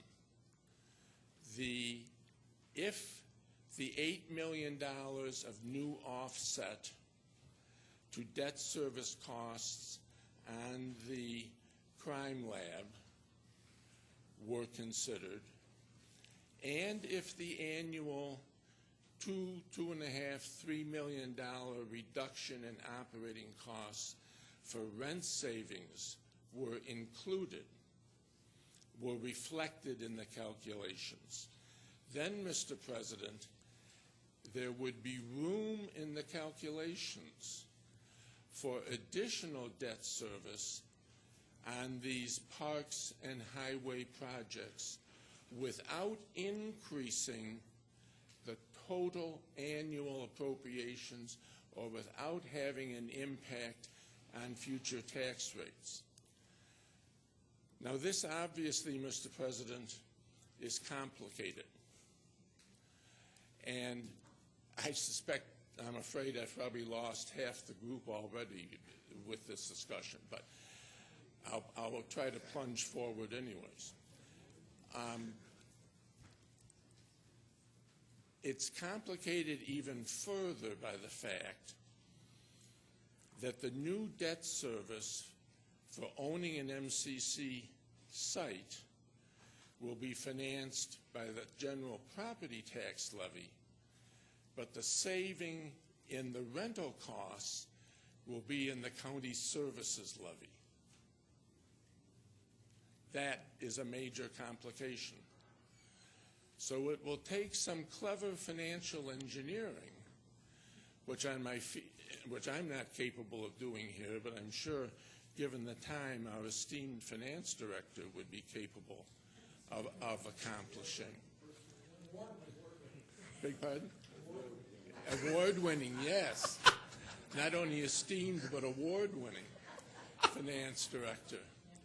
the holder of statewide office in the state CPA Society, I might also know. In fact, I voted for him, if you can believe that.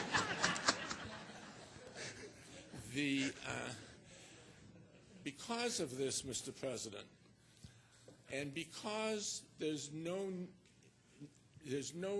need for the CIP to be adopted this evening, that is, nothing will be done with any of these projects until 2013. The next time any of this comes back before the surfaces again will be when we see the 2013 budget. Because the 2013 column here, as you well know, will be the capital budget in the 2013 budget book. For that reason, Mr. President, because I would like to allow some time for the administration to be able to consider the financial impact of the new $8 million for the crime lab and the annually recurring $2 or $3 million saving in operating costs when we no longer have to pay rent. I move, Mr. President, that we table further consideration of the CIP until the September meeting of this body, and request that the administration look into this issue to see if some of these parks and highway projects can be restored. Thank you. Thank you. I have a move and I have a second by Legislator O'Brien. At this time, I'll move to a vote, a roll call vote. Mr. Daniele? No. Mr. O'Brien? Yes. Mr. Ansello? No. Ms. Andrews? Yes. Mr. Antelli? No. Mr. Barker? No. Mr. Baroth? Yes. Ms. Boyce? Mr. Colby? No. Mrs. Straw? No. Mr. Esposito? Yes. Mr. Gamble? Yes. Mr. Gamina? No. Mr. Haney? Yes. Mr. Hanna? No. Mr. Howland? No. Ms. Kaylee? Yes. Mr. John Lightfoot? Yes. Thank you. Mr. Willie Lightfoot? Mr. McCann? No. Mr. Michike? No. Mr. Patterson? Yes. Dr. Quattro? No. Mr. Rocco? No. Mr. Tucciarello? No. Mrs. Valerio? Mr. Wilcox? Yes. Mr. Yolovich? No. President Adair? No. 11 to 18, motion to table fails. Okay. Back to the main motion. Is there any discussion? Legislator Daniele. Through you, Mr. President, to our esteemed legal counsel or the administration, is it not true that the charter requires us to pass this planning document in the month of July? Through you, Mr. President, yes. Thank you. Is there any other discussion at this time? Legislator Haney. Very briefly, Mr. President, because I believe, as enunciated earlier, that there are ways in which the negative impact of this document on the parks and the highway and bridge capital projects could be avoided, I will be voting no. Thank you. Is there any other discussion at this time? Legislator O'Brien. Thank you, Mr. President. Well, I think that there are a great many projects that are for the community benefit in this program. And while I would support them individually, because we failed to amend the CIP to make the MCC site non-neutral, I think that that's a flaw that's unfortunate, but we haven't had an opportunity to really explore as a legislative body the location, and because this plan makes it site-specific, I will be voting no. Thank you. Any other discussion at this time? Seeing none, I'll move to a roll call vote. Mr. Daniele? Yes. Mr. O'Brien? Mr. Ansello? Ms. Andrews? Mr. Antelli? Mr. Barker? Mr. Baroth? Ms. Boyce?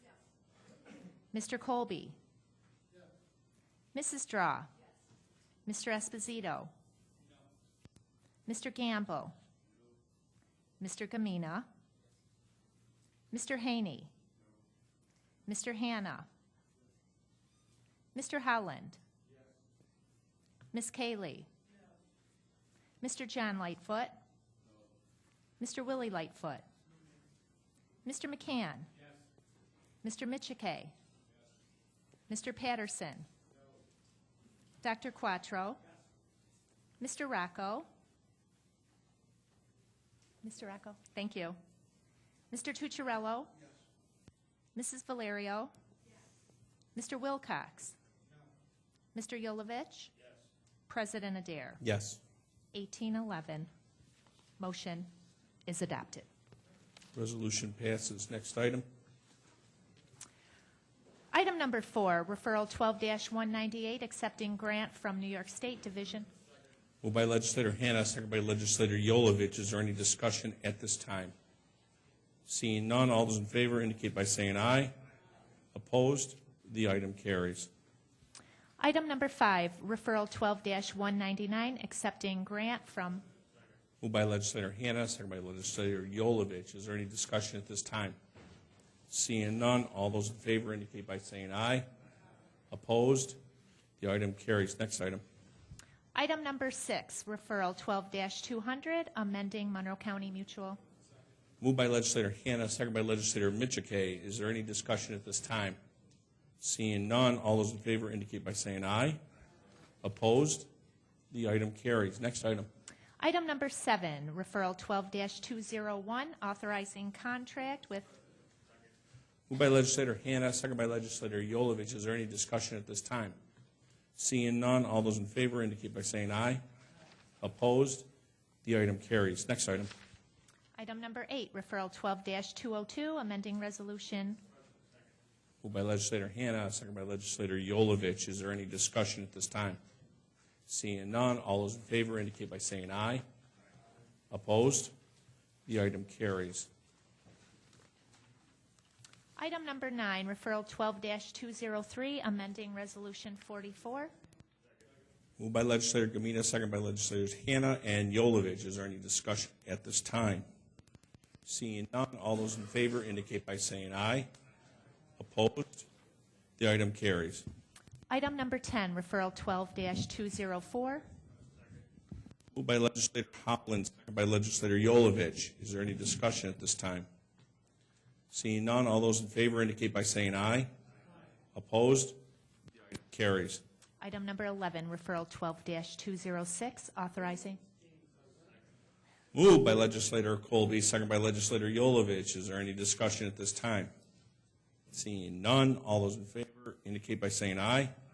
Opposed?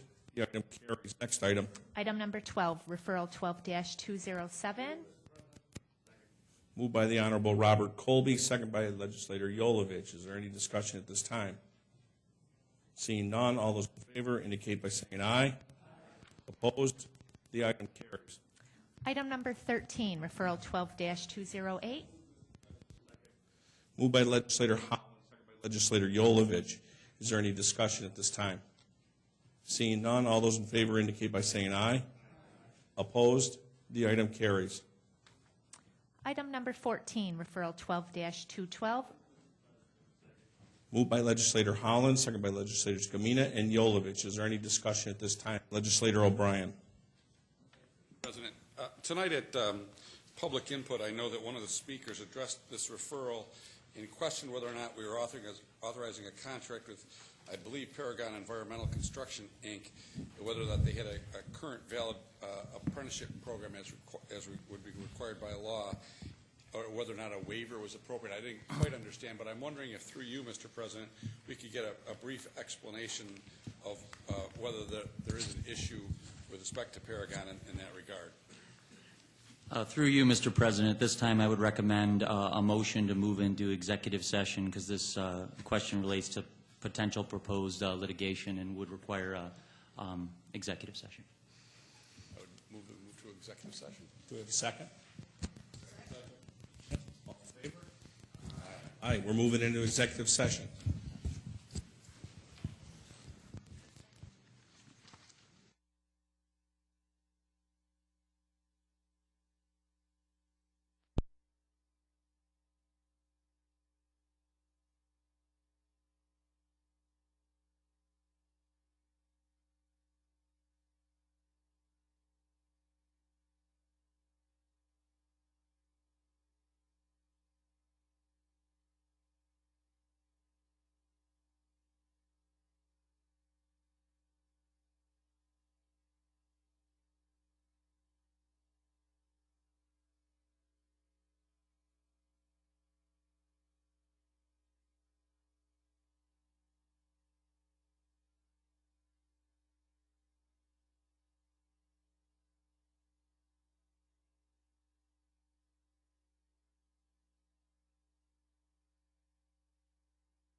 going to, yeah. Yeah. Yeah. I don't need a second on that, do I, Cheryl? Okay. Okay. Folks, we're back in session now, and I know that Legislator O'Brien would like to call for a recess at this time, and we will go into, let's shoot for 5 minutes, okay? We are in recess.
Welcome out.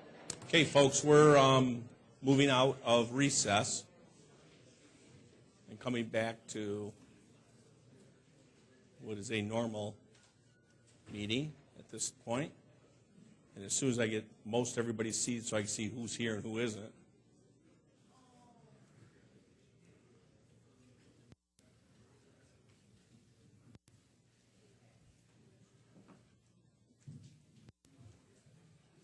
And we're all set.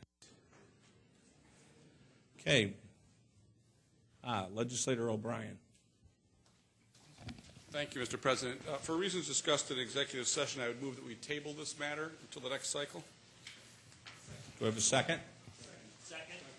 I have a second from Lloyd Lightfoot and from Anthony Daniele. All those in favor of tabling at this time, say aye. Aye. Opposed? The item is tabled. Next item.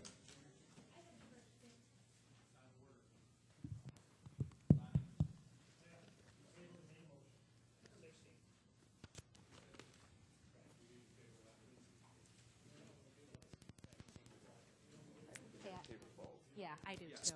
Yes, you're correct. So we're going to move to table item number 15, correct? Correct. Parliamentarian? Do we need to table them both, Pat? I believe so. I do too. Moved and seconded at this time. All in favor indicate by saying aye. Aye. Opposed? The item carries. Item number 16, referral 12-213. Moved by legislator Holland, second by legislator Yolovich. Is there any discussion at this time? Seeing none, all those in favor indicate by saying aye. Aye. Opposed? The item carries. Next item. Item number 17, referral 12-214. Moved by legislator Yolovich, second by legislator Gamina. Is there any discussion at this time? Seeing none, all those in favor indicate by saying aye. Opposed? The item carries. Item number 18, referral 12-215.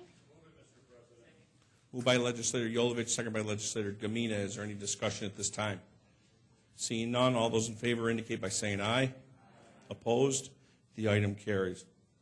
Item number 19, referral 12-216. Moved by legislator Rockow, second by legislators Colby and Yolovich. Is there any discussion at this time?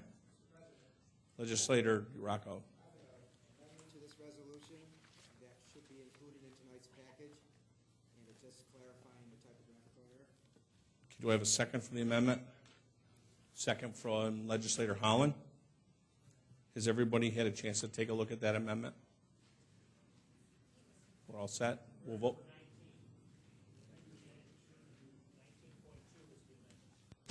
Okay.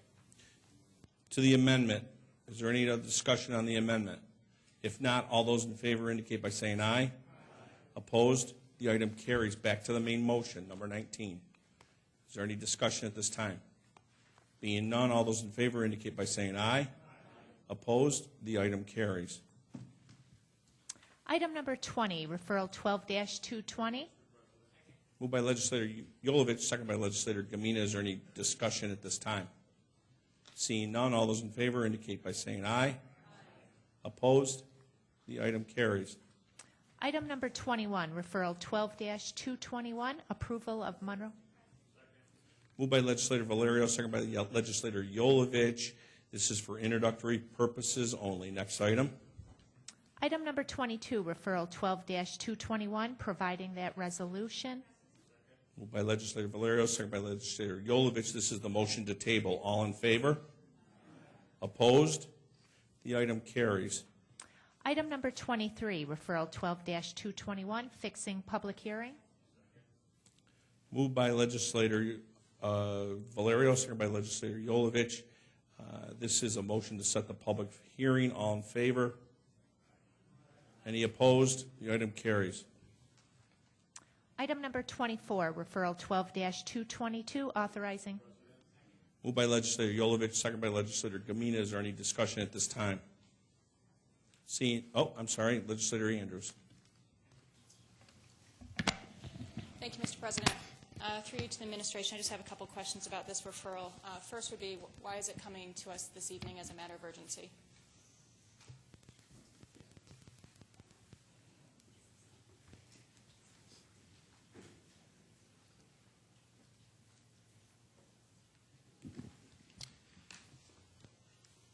Through you, Mr. President, the referral is a matter of urgency this evening so that the dependent eligibility audit can be executed prior to open enrollment.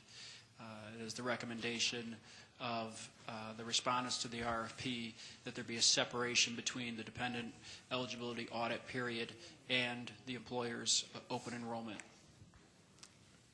Thank you.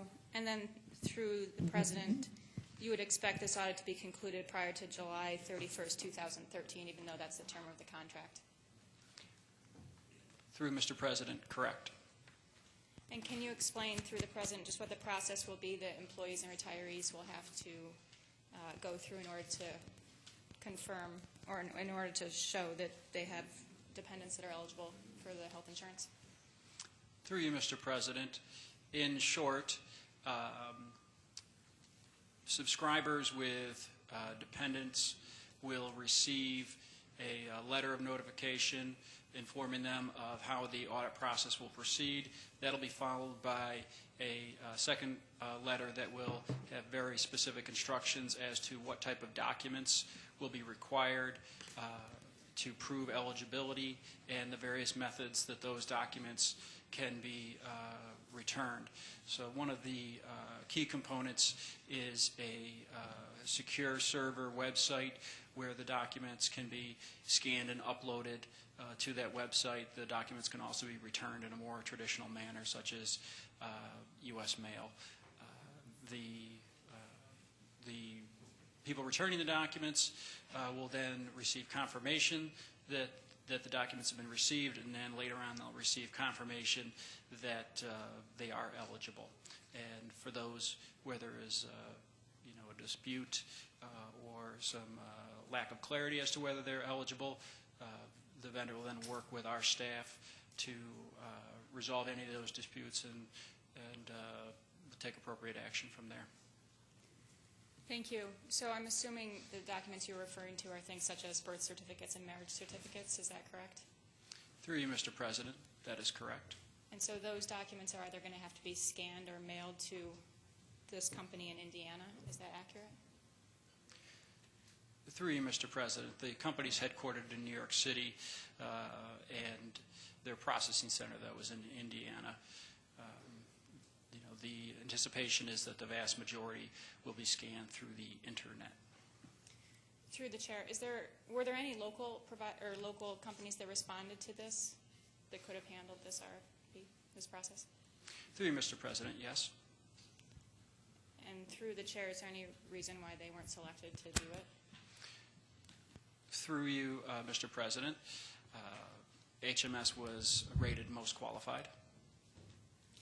Through the chair, so you don't have, or President, so then you don't have any concerns regarding the long distance factor of having to scan or provide rather highly sensitive documents to a company that's not located here in Rochester? Through you, Mr. President, the internet is distance irrelevant.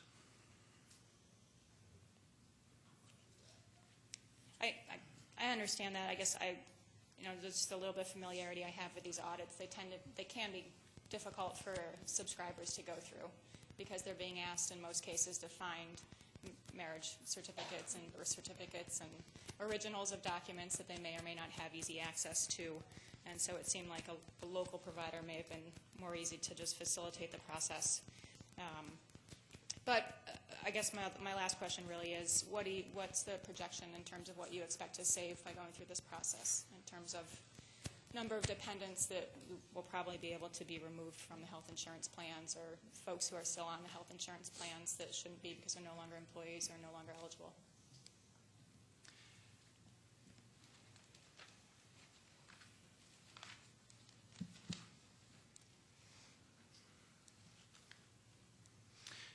Through you, Mr. President, there are approximately 3,000 contracts with dependents with a total of 6,400 dependents. Respondents pegged the removal rate at somewhere between 4% and 6%. And depending on what estimation of health insurance claims and how that would eventually lead into premium dollars, savings were in some of the proposals between $900,000 and $6 million. Although I do not believe that the level of savings will approach that, because we have stringent screening criteria for documentation on the front end. But in any case, there is a performance guarantee in the contract that the savings will at least exceed the price of the contract. So it is a no-lose proposition from a cost control standpoint. Thank you. I would ask that when the audit is concluded that you report back to us and let us know how many folks were removed and what the savings were through the president.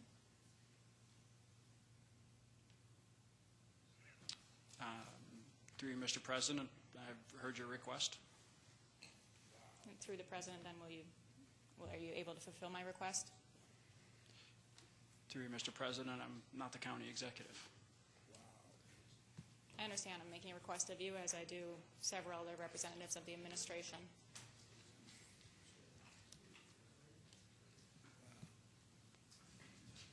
It's a simple yes or no answer, Mr. Connor.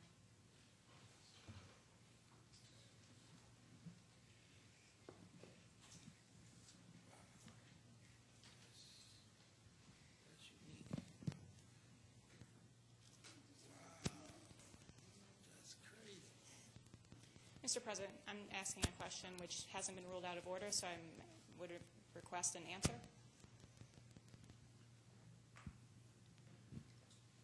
Question really, one that at this point we cannot answer. Is that what the problem here is? I don't think I'm in a position to answer the question. I've answered it to the best of my ability. And then any of the follow-up statements were statements, not questions. So that's why I didn't answer anything else. This time that's going to be the question. Through the president, if I may. Sure. Certainly we understand the request, and we will do all that we can to be able to honor it. I can't sit here and say that the results of the audit are going to be something that we're going to be able to reveal. There may be some legal ramifications or policy ramifications to not reveal them, but to the extent that we can, we certainly will share the results. Thank you. I appreciate the answer, and I'll certainly follow up in future meetings to track the progress and try to get the information. But if I may, Mr. President, I certainly understand Mr. Connor's reluctance to answer the question. Frankly, with me sitting right here, I should have stepped up a little sooner. Great, thank you. Is there any other discussion at this time? Legislator Cayley.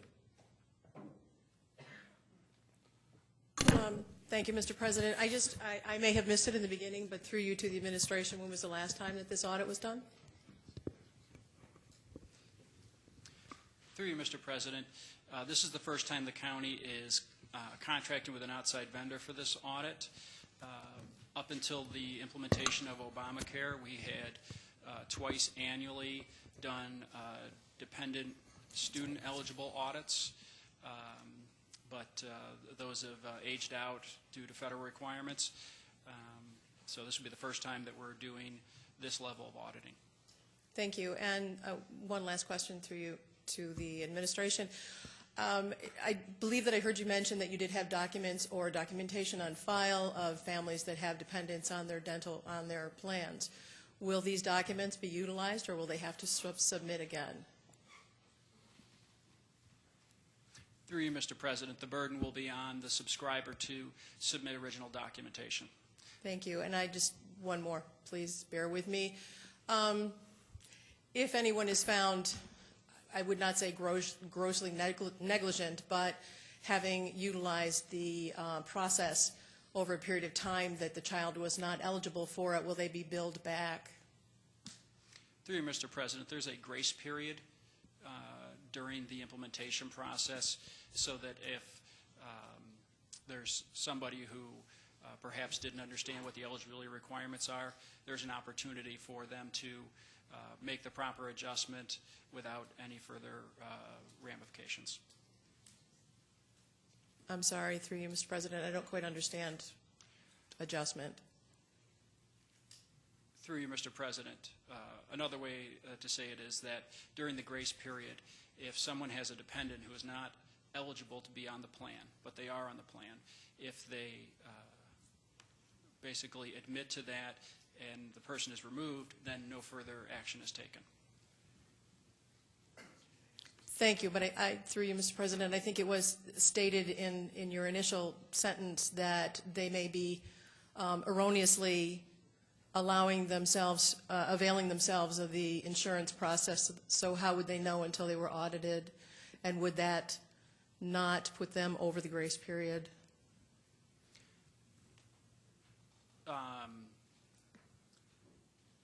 The grace period is after the first, through you, Mr. President, is after the first notification. So they will have received written notification of a reminder of what the eligibility requirements are and the fact that there is a grace period.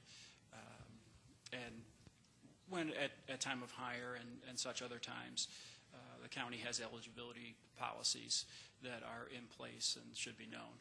But yes, they'll receive notification, and there'll be a grace period that will allow folks to, to come into compliance without further action. Thank you. Thank you.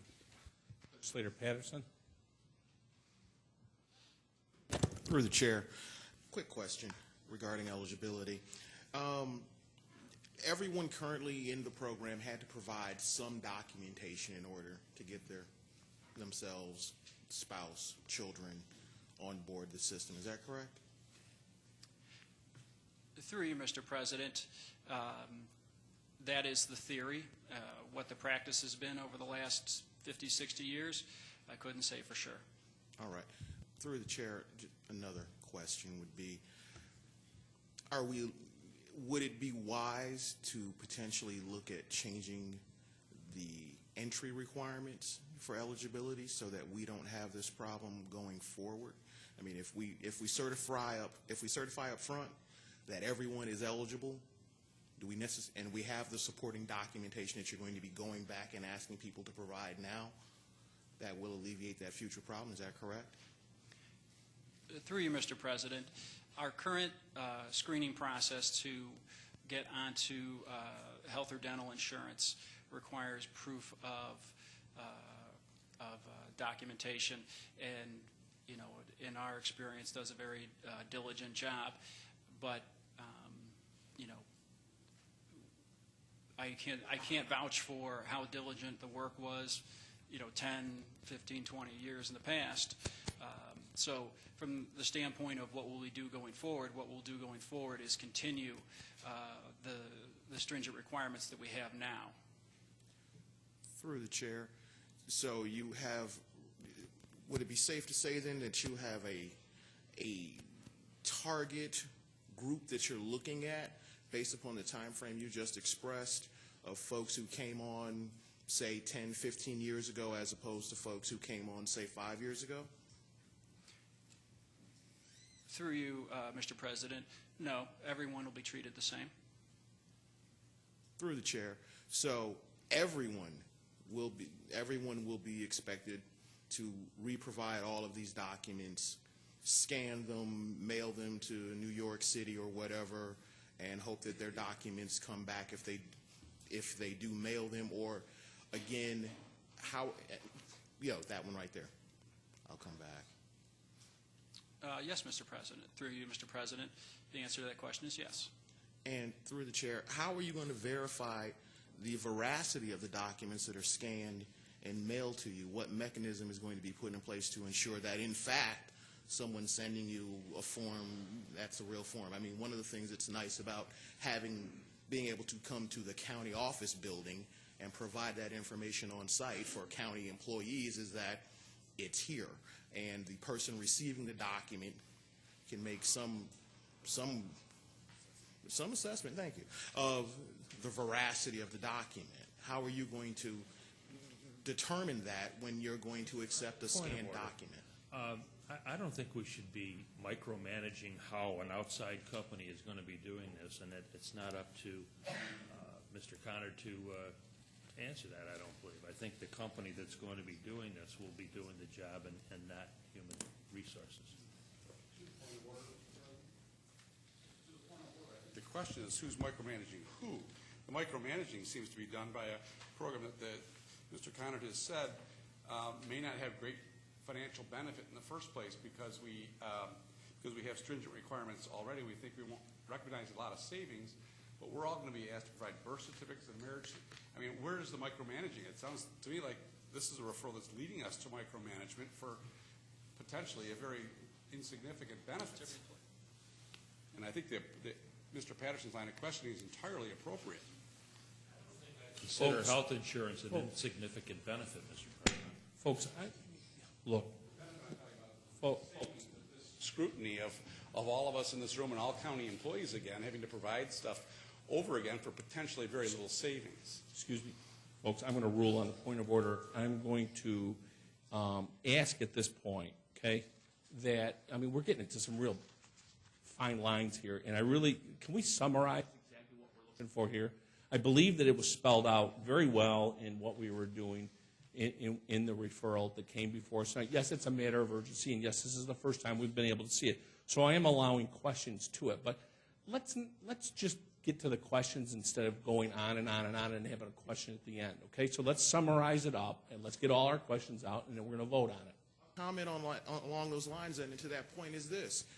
Why is something this important coming before this body at such a late point in time? This should have gone through our entire committee process. If it had gone through our committee process, you wouldn't be hearing me talking about it because I'm not on that committee. Legislator Patterson, I believe that the administration explained that. One of the first questions was why it came to us as a matter of urgency tonight. And again, and I understand that, but again. Okay, but you just made a statement about it, and now I'm correcting the statement, okay? So now, do you have any more questions at this time?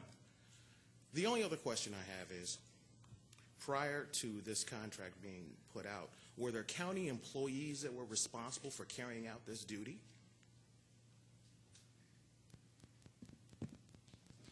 Through you, Mr. President, our benefits unit, is responsible for making sure that those who are eligible for the program are enrolled, and those who are not enrolled. This particular method of doing a full review has not been implemented before. And through the chair, my last question on this issue is,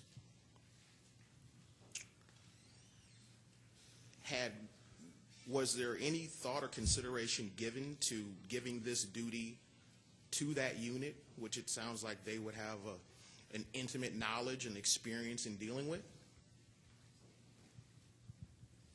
Through you, Mr. President, the manager of the unit was on the RFP selection committee, and it would be clear that the unit, which is 2 people to cover 13,000 covered lives, would not have the bandwidth to do this project, and the county would have to make an IT infrastructure investment for something that is really a specialized service. For instance, this company has conducted over 700 of these audits to date, and is engaging at a rate of about between 100 and 200 a year going forward.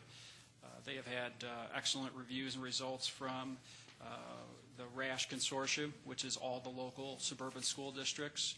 They've also engaged with the what's called the Monroe County Healthcare Consortium, which is all the surrounding school districts.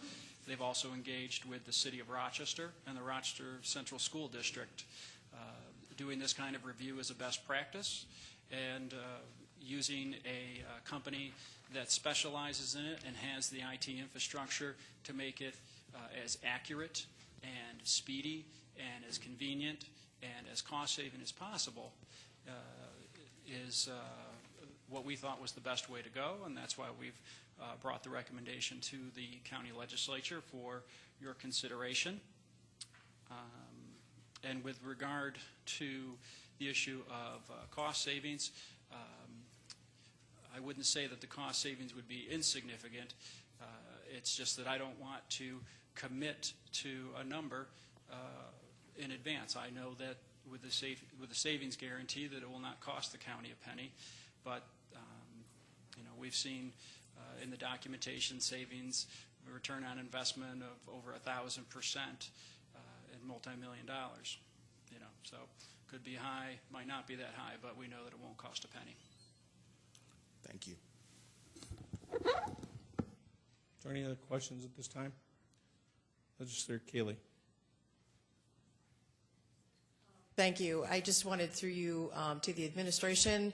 In the past, every dealing that I've had that dealt with a child's birth certificate or any proof of birth, visually seeing the raised seal has been the legal proof, and I don't know if that has changed. So basically, I'm just asking a legal question.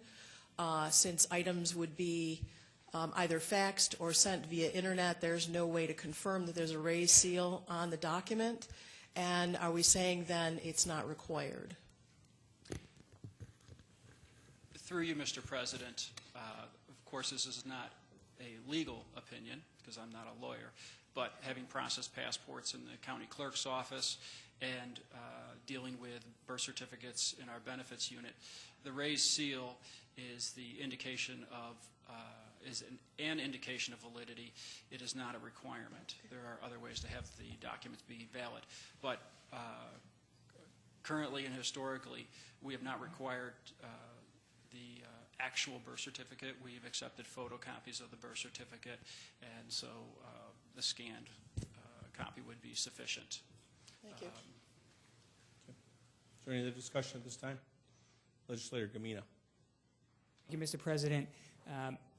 I rise as a person who's gone through this process within the last 12 months, through the RASP and through all of each of the individual county schools, the schools in Monroe County, which I think there are over 20, 25, all went through this audit in the last 15 months.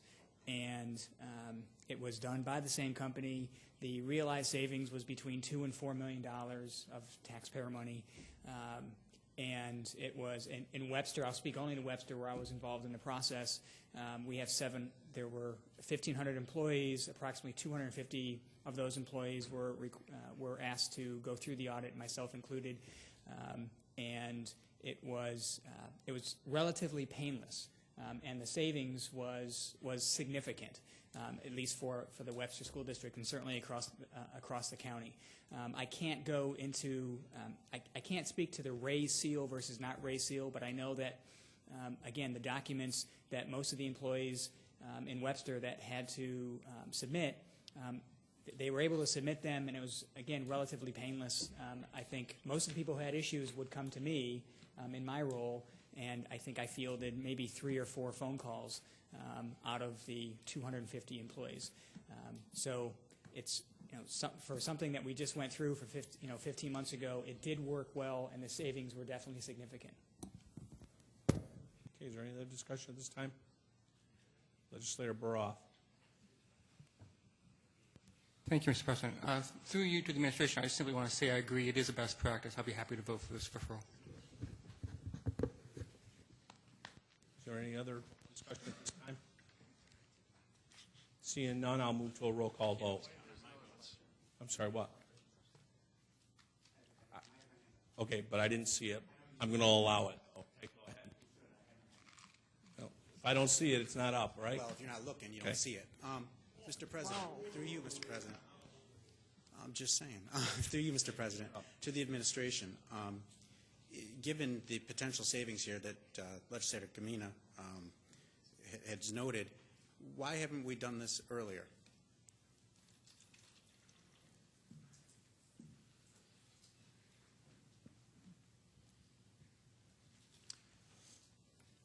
Through you, Mr. President, 2 reasons. One is that we were, for the implementation of Obamacare, we did do biannual student-dependent audits so that we did have points of contact on dependents at a certain age. The other reason is that until recently, there wasn't the companies that specialized in this service that we were aware of that had the technology and the basically the infrastructure to make it an efficient process. Because without that infrastructure, then then it's everybody putting things through the mail and reviewing them by hand, and the service becomes extremely costly, and it's speculative as to whether you'll get that savings back. Thank you. Is there any other discussion at this time? Seeing none, I'll move to a roll call vote. Mr. Daniele? Yes. Mr. O'Brien? Yes. Mr. Ansello? Yes. Ms. Andrews? Yes. Mr. Antelli? Yes. Mr. Barker? Yes. Mr. Baroth? Yes. Ms. Boyce? Yes. Mr. Colby? Yes. Mrs. Straw? Yes. Mr. Esposito? Yes. Mr. Gamble? Yes. Mr. Gamina? Mr. Haney? Yes. Mr. Hanna? Yes. Mr. Howland? Yes. Ms. Kaylee? Yes. Mr. John Lightfoot? Yes. Mr. Willie Lightfoot? No, Mr. McCann? Yes. Mr. Michike? Yes. Mr. Patterson? No. Dr. Quattro? Yes. Mr. Rocco? Yes. Mr. Tucciarello? Yes. Mrs. Valerio? Yes. Mr. Wilcox? Yes. Mr. Yolovich? Yes. President Adair? Yes. 25-4. Motion passes. Next item. Item number 25, referral 12-223. Moved by Legislator Yolovich, second by Legislator Gamina. Is there any discussion at this time? Legislator O'Brien. Mr. President, just quickly, I think I know the answer to this, but just clarify. I note that only 2 of the countywide elected officials are included in this report. And through you, Mr. President, would that be because the other countywide elected officials are still in the midst of terms for which they've already had reporting? Through you, Mr. President, that is correct. Okay, thank you.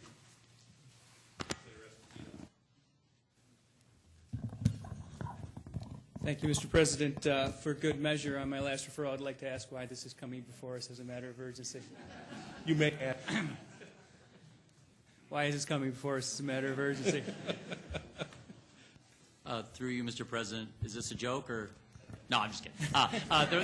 Through you, Mr. President, the reason why we bring it in as a matter of urgency is we would like to get the elected officials as much time as possible to prepare their logs. We received some logs as late as I think Monday. So that's the reason why we want to give elected officials as much time as possible. Is that sufficient? Last one? Very good. Thank you. Is there any other discussion at this time?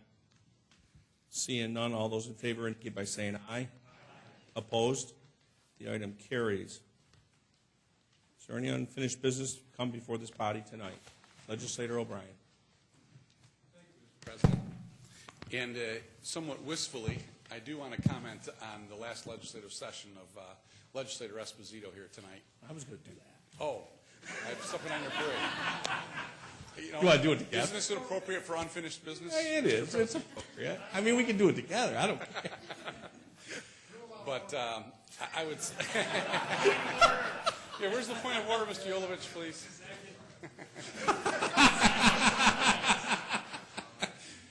It has sometimes been a great joy to work with Legislator Esposito.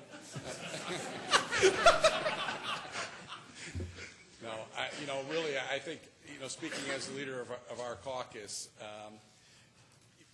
it's hard to kind of let go to a member who contributes so much to our caucus, and I think has earned the respect of people really on both sides of the aisle.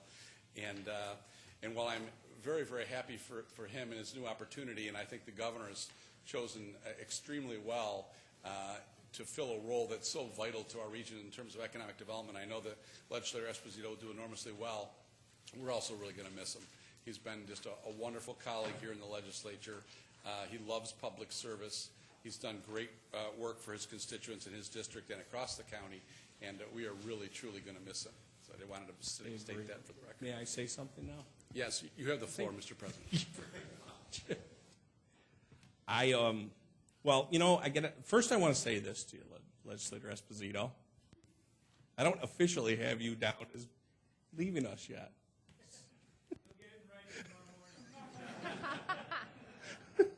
So I didn't know if it was appropriate or not to wish you well tonight, but I just want to, on behalf of the full legislature, I wanted to say thank you for the service you've done.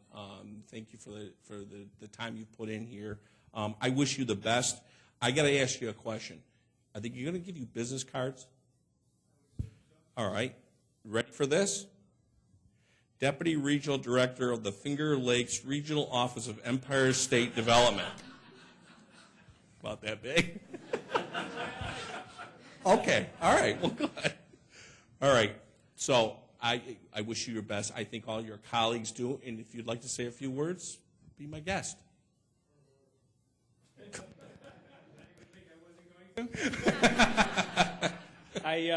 I'd like to first of all say thank you to the kind words expressed by my leader and you, Mr. President, as well as a great many of you in the last few days. You've been very gracious. I know this was a relatively quick announcement.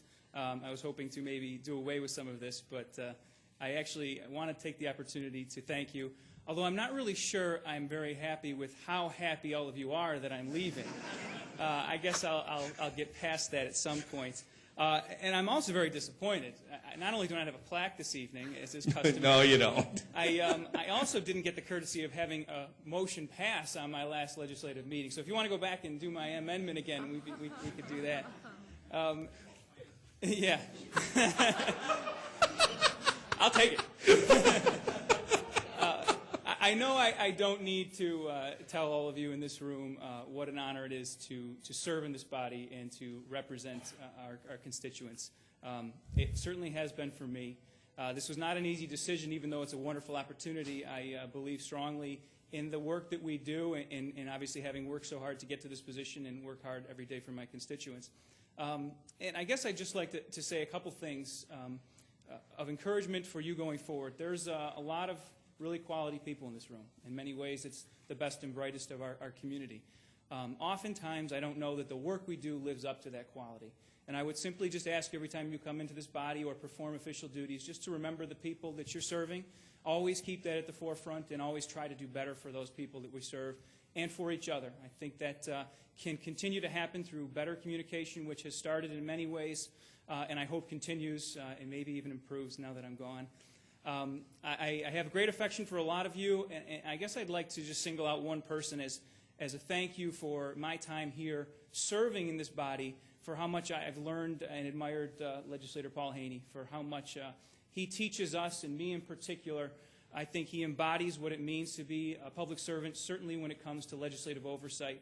I hope you realize the asset you have here, regardless of the side of the aisle you serve on, and I'd like to thank Paul publicly for the great work he does. And with that, I would just like to let you know that my very large business card will be available for all of you. If at any point you need me in the future, both professionally or personally, I'm obviously just a phone call or text or email away. So thank you very, very much, and I will certainly miss you all. Thank you.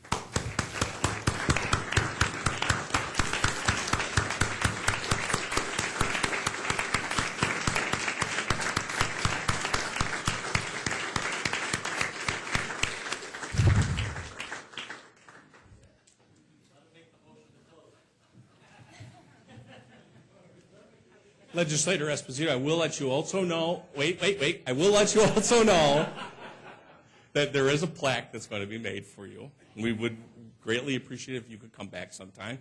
And Mr. Daniele, Legislator Esposito, there being no unfinished business. Thank you, Mr. President. I'd like to move that we stand adjourned this evening. All right. Very good.